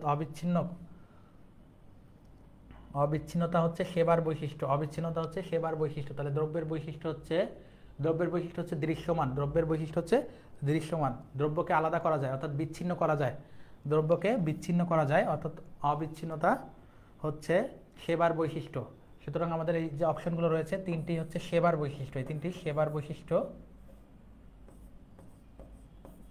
সেবার বৈশিষ্ট্য এই তিনটি। আর এটি হচ্ছে দ্রব্য বা পণ্যের বৈশিষ্ট্য, এটি হচ্ছে দ্রব্য বা পণ্যের বৈশিষ্ট্য। আমাদের অ্যান্সার হবে এ, অ্যান্সার হবে এ। আমরা চলে যাই আমাদের পরবর্তী এমসিকিউতে। মিসেস ইলা রূপা পরিবহনে ঢাকার উদ্দেশ্যে রওনা হলো। বাসে ওঠার পর তিনি দেখলেন যে 12টি আসন খালি পড়ে আছে। এক্ষেত্রে সেবার কোন বৈশিষ্ট্য প্রতিফলিত হয়েছে? এক্ষেত্রে সেবার কোন বৈশিষ্ট্য প্রতিফলিত হয়েছে?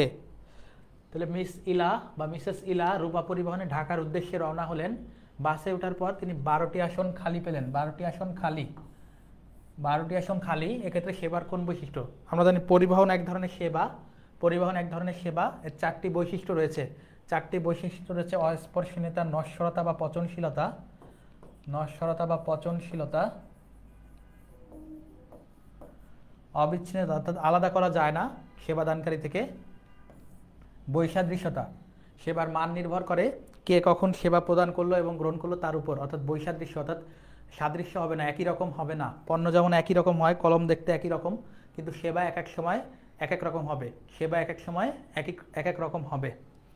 সুতরাং হচ্ছে আমরা বলতে পারি যে 12টি আসন খালি, অর্থাৎ এই যে 12টি আসন খালি নিয়ে একটি পরিবহন চলে গেল, ঢাকার উদ্দেশ্যে রওনা হলো, তাহলে যে ঢাকা পর্যন্ত যাবে খালি নিয়ে, অর্থাৎ এটি সে সংরক্ষণ করে রাখতে পারলো না, এটি সে কি সংরক্ষণ করে রাখতে পারলো না, যেটি হচ্ছে নশ্বরতা বা পচনশীলতার গুণাবলী সম্পন্ন, নশ্বরতা বা পচনশীলতার কারণে হয়েছে। তাহলে নশ্বরতার কারণে কি করলো, সে তার সেবাকে ওই যে 12টি সিট সে ধরে রাখতে পারলো না, অর্থাৎ সে আর ওই যে ঢাকার দিকে চলে আসলো, আর চাইলেও সেটি কিন্তু ওইখানে 12টি যাত্রী উঠাতে পারবে না ঢাকা আসার পর। সুতরাং এটি সংরক্ষণ করে রাখা যায় না, যেটি নশ্বরতার সাথে সাদৃশ্যপূর্ণ। আমরা চলে যাই আমাদের পরবর্তী এমসিকিউতে। সেবাদানকারী অব্যবসায়ী প্রতিষ্ঠান কোনটি? সেবাদানকারী অব্যবসায়ী প্রতিষ্ঠান জিমনেশিয়াম, জিমনেশিয়াম টাকার বিনিময়ে ব্যায়াম করায়। জাদুঘর সরকারি বা পাবলিক প্রপার্টি, ব্যবসায়ী কোনো প্রতিষ্ঠান না, অর্থাৎ এটি অব্যবসায়ী। আর ওগুলো বিনোদন পার্ক, বিনোদন পার্ক, বিভিন্ন পার্কে এন্ট্রি ফি লাগে, বিভিন্ন পার্কে প্রবেশ মূল্য লাগে, বিভিন্ন পার্কে প্রবেশ মূল্য লাগে, এবং সেবাদানকারী প্রতিষ্ঠান না, প্রবেশ মূল্য লাগে এবং ব্যবসায়ী উদ্দেশ্যে করা। Indenting farm, indenting farm, indenting farm হচ্ছে আমদানি এবং রপ্তানির মাঝে এজেন্ট হিসেবে কাজ করে, আমদানিকারক এবং রপ্তানিকারকের মধ্যে এজেন্ট হিসেবে কাজ করে ইনডেন্টিং ফার্ম। সুতরাং এটি একটি ব্যবসায়ী প্রতিষ্ঠান, সুতরাং এটিও না। জিমনেশিয়াম ব্যবসার উদ্দেশ্যে করা, বিনোদন পার্ক ব্যবসার উদ্দেশ্যে করা। জাদুঘর, জাদুঘর হচ্ছে সরকারি প্রতিষ্ঠান, ব্যবসায়ের উদ্দেশ্যে করা না, বরং পাবলিক ইন্টারেস্টের জায়গা থেকে, অর্থাৎ পাবলিক ইন্টারেস্টের জায়গা থেকে সরকার করে। সুতরাং এটি হচ্ছে অব্যবসায়ী প্রতিষ্ঠান, অব্যবসায়ী প্রতিষ্ঠান জাদুঘর, অব্যবসায়ী প্রতিষ্ঠান কি জাদুঘর। আমরা চলে যাই পরবর্তী প্রশ্নে। সেবার বৈশিষ্ট্য কোনটি? সেবার বৈশিষ্ট্য অবিচ্ছেদ্যতা, অবিচ্ছেদ্যতা অর্থাৎ সেবাদানকারীকে সেবা থেকে আলাদা করা যায় না। তবে দৃষ্টিগোচরতা, দৃষ্টিগোচরতা দৃশ্যমানতা, সেবা আমরা দেখতে পাই না, সুতরাং দৃষ্টিগোচরতা আসবে না। অপরিবর্তনশীলতা, সেবা কি পরিবর্তনশীল নাকি অপরিবর্তনীয়? সেবা পরিবর্তনশীল নাকি অপরিবর্তনশীল?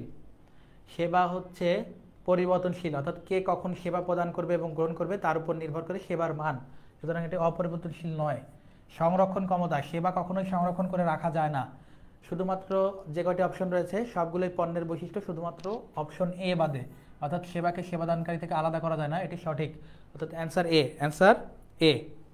আমরা চলে যাব আমাদের পরবর্তী এমসিকিউ। সেবার বৈশিষ্ট্য নয় কোনটি? সেবার বৈশিষ্ট্য নয় কোনটি? সেবাদানকারী থেকে বিচ্ছিন্ন করা যায় না, বৈশিষ্ট্য নয় বলছে। আমরা জানি সেবাদানকারী থেকে বিচ্ছিন্ন করা যায় না, সঠিক কথা, কিন্তু আমাদেরকে নয় অর্থাৎ উল্টাটা বলতে হবে। গুণগত মানের পার্থক্য নেই, গুণগত মানের পার্থক্য নেই। সেবার অবশ্যই গুণগত মানের পার্থক্য থাকে, গুণগত মানের পার্থক্য থাকে, তো এটি সঠিক। বৈশিষ্ট্য নয় যেহেতু বলছে এটি সঠিক। আমরা অন্য অপশনগুলো দেখব। স্পর্শ করা যায় না, হ্যাঁ সেবাকে স্পর্শ করা যায় না, এটি ক্ষণস্থায়ী, হ্যাঁ এটি ক্ষণস্থায়ী, এটি সংরক্ষণ করা যায় না। সুতরাং আমাদের বলছে গুণগত মানের পার্থক্য নেই, আমরা জানি সেবার গুণগত মানের পার্থক্য হয়, সুতরাং সেবার বৈশিষ্ট্য নয় হচ্ছে বি। সুতরাং সেবার বৈশিষ্ট্য নয় হচ্ছে বি, সেবার বৈশিষ্ট্য নয় হচ্ছে বি। আর পরবর্তী চলে যাব, পরবর্তী এমসিকিউ। কোনটি সেবামূলক প্রতিষ্ঠান? কোনটি সেবামূলক প্রতিষ্ঠান? টিটি হাউজিং, হাউজিং আবাসন ব্যবস্থাপনা ও ব্যবসা নিয়ে কাজ করে। বাটা সুজ জুতার ব্যবসা। আড়ং দুধ ভোগ্যপণ্য নিয়ে কাজ করে, ব্যবসা করে। আড়ং ব্র্যাকের একটি প্রতিষ্ঠান। আর BRTC Bangladesh road transport authority, Bangladesh road transport authority কী নিয়ে কাজ করে? পরিবহন, পরিবহন সেবা দেয়। তাহলে পরিবহন সেবা, পরিবহন সেবা, তাহলে এই সেবা আমরা দেখতে পাই না, অর্থাৎ একটি সেবামূলক প্রতিষ্ঠান। আর বাদ বাকিগুলো সবই পণ্য নিয়ে কাজ করে, বাদ বাকি সবই পণ্য বা দ্রব্য নিয়ে কাজ করে। টিটি হাউজিং, বাটা সুজ লিমিটেড এবং আড়ং রোড। শুধুমাত্র বিআরটিসি পরিবহন সেবা দেয়, সুতরাং একটি সেবা প্রতিষ্ঠান। আমরা আমাদের পরবর্তী এমসিকিউতে চলে যাব। দ্রব্য সেবার মধ্যে সাদৃশ্য কি? দ্রব্য সেবার মধ্যে সাদৃশ্য কি? উভয়ই দৃশ্যমান। দ্রব্য দৃশ্যমান হলেও সেবা দৃশ্যমান নয়, সুতরাং এটি সঠিক না। উভয়ই সংরক্ষণযোগ্য। দ্রব্য সংরক্ষণ করা যায় কিন্তু সেবা করা যায় না। উভয়ের উপযোগিতা আছে, উভয়ের উপযোগিতা আছে। হ্যাঁ, দ্রব্য এবং সেবা উভয়ই কি মানুষের অভাব পূরণ করে, উভয়ই মানুষের অভাব পূরণ করে। দ্রব্য সেবা দুটি মানুষের অভাববোধকে পূরণ করে, অর্থাৎ উপযোগিতা আছে। অভাববোধ পূরণ করার ক্ষমতাই হচ্ছে উপযোগিতা। উভয়ের বন্টন প্রণালী দীর্ঘ, উভয়ের বন্টন প্রণালী দীর্ঘ নয়। দ্রব্য বা সেবার বন্টন প্রণালী আলাদা। যখনই আমরা পণ্য উৎপাদন করি তখন এর বন্টন প্রণালী, অর্থাৎ উৎপাদক থেকে ভোক্তার কাছে যেতে অনেকগুলো ধাপ, পাইকার, খুচরা ব্যবসায়ী এগুলো থাকে। কিন্তু সেবার ক্ষেত্রে কি, সেবাদানকারী থেকে যেহেতু সেবাকে আলাদা করা যায় না, সুতরাং বন্টন প্রণালী দীর্ঘ হয় না। বন্টন প্রণালী হচ্ছে শূন্য স্তর বিশিষ্ট। সেবার ক্ষেত্রে বন্টন প্রণালী, সেবার ক্ষেত্রে সেবার বন্টন প্রণালী শূন্য স্তর ভিত্তিক, শূন্য স্তরে হয়। তাহলে সেবার বন্টন প্রণালী শূন্য স্তরে হয়, অর্থাৎ সেবাদানকারী এবং সেবা গ্রহণকারীকে এক জায়গায় থাকতে হবে, অর্থাৎ সেবাদানকারী এবং সেবা গ্রহণকারীকে কি এক জায়গায় থাকতে হবে। সুতরাং বন্টন প্রণালী শূন্য স্তর ভিত্তিক। উভয়ের বন্টন প্রণালী দীর্ঘ নয়।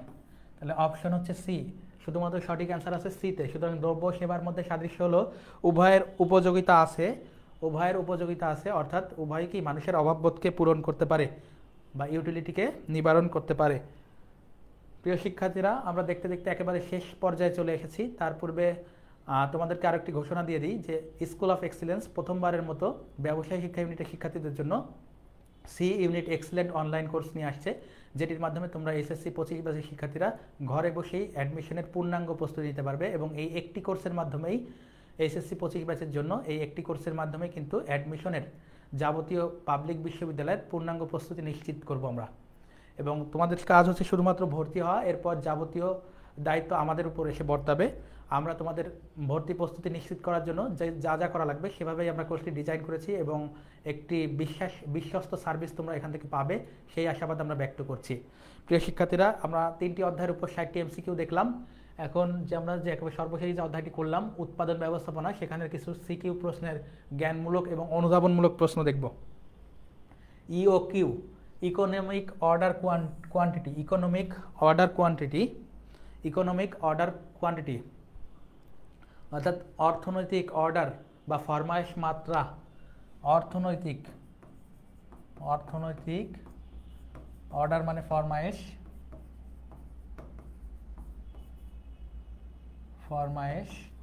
মাত্রা। অর্থনৈতিক ফরমায়েশ মাত্রা বা ইকোনমিক অর্ডার কোয়ান্টিটি কি? যে পরিমাণ পণ্য বা কাঁচামাল অর্ডার করলে বা ফরমায়েশ প্রদান করলে ব্যয় সর্বনিম্ন হবে তাকে আমরা বলবো ইকোনমিক অর্ডার কোয়ান্টিটি। তাকে আমরা কি বলবো?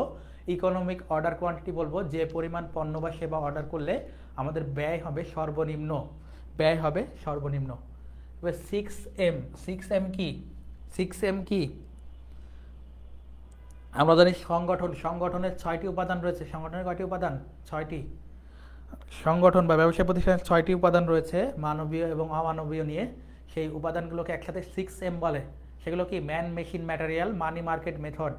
ম্যান বা শ্রমিক কর্মী, মেশিন বা যন্ত্রপাতি, ম্যাটেরিয়াল বা কাঁচামাল, মানি বা অর্থ, মেথড বা পদ্ধতি এবং মার্কেট বা বাজার। তাহলে man, machine, material, money, market, method. Men, machine, material, money, market এবং মেথড। কে বলা হয় 6M। পার্টের পূর্ণরূপ কি একটি এমসিকিউতে করিয়ে দিয়েছি, প্রোগ্রাম ইভালুয়েশন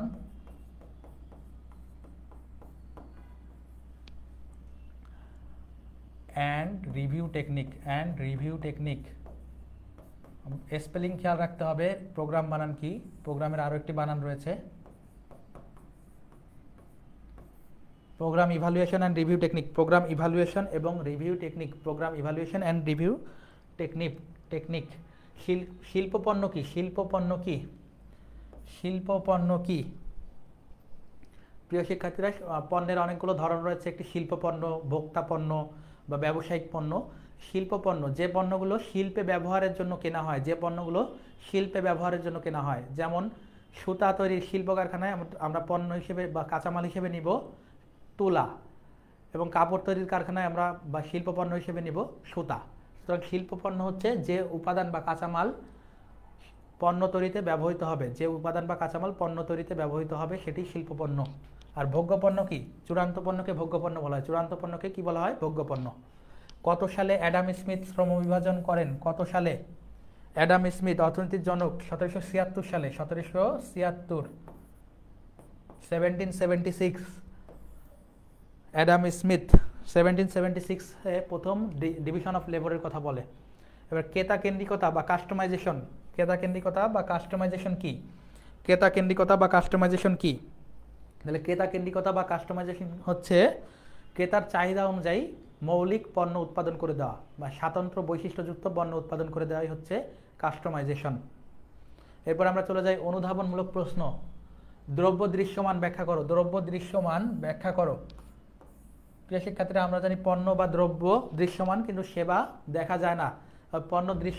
দ্রব্য দৃশ্যমান, এটি ব্যাখ্যা করতে হবে। অর্থাৎ পণ্য যে 4টি বৈশিষ্ট্য রয়েছে, এটি দৃশ্যমান, তারপর ছুঁয়ে দেখা যায়, দৃশ্যমান বা ছুঁয়ে দেখা যায়, স্পর্শ করে দেখা যায়, পচন সেবার মতো কি অবিচ্ছেদ্য নয়। এই 4টি বৈশিষ্ট্য সহকারে তোমরা বলতে পারো যে 4টি বৈশিষ্ট্যের অন্যতম হচ্ছে দৃশ্যমানতা।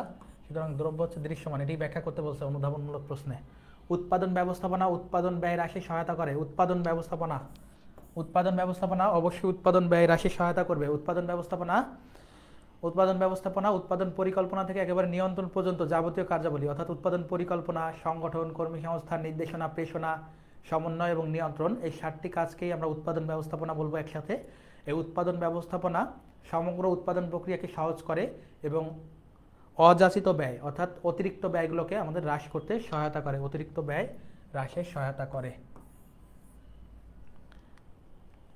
প্রিয় শিক্ষার্থীরা, আমরা একেবারে ক্লাসের শেষ পর্যায়ে চলে এসেছি। তোমাদেরকে আমি উৎপাদন ব্যবস্থাপনার ফাইনাল রিভিশন ক্লাসে, প্রথম পত্রের ফাইনাল রিভিশন ক্লাসে চেষ্টা করেছি 3টি অধ্যায়ের, তোমাদের যে শর্ট সিলেবাস রয়েছে সেখানে 3টি অধ্যায় রয়েছে, এই 3টি অধ্যায়ের পূর্ণাঙ্গ একটি ধারণা এমসিকিউ এবং জ্ঞানমূলক ও অনুধাবনমূলক প্রশ্নে দেওয়ার চেষ্টা করেছি।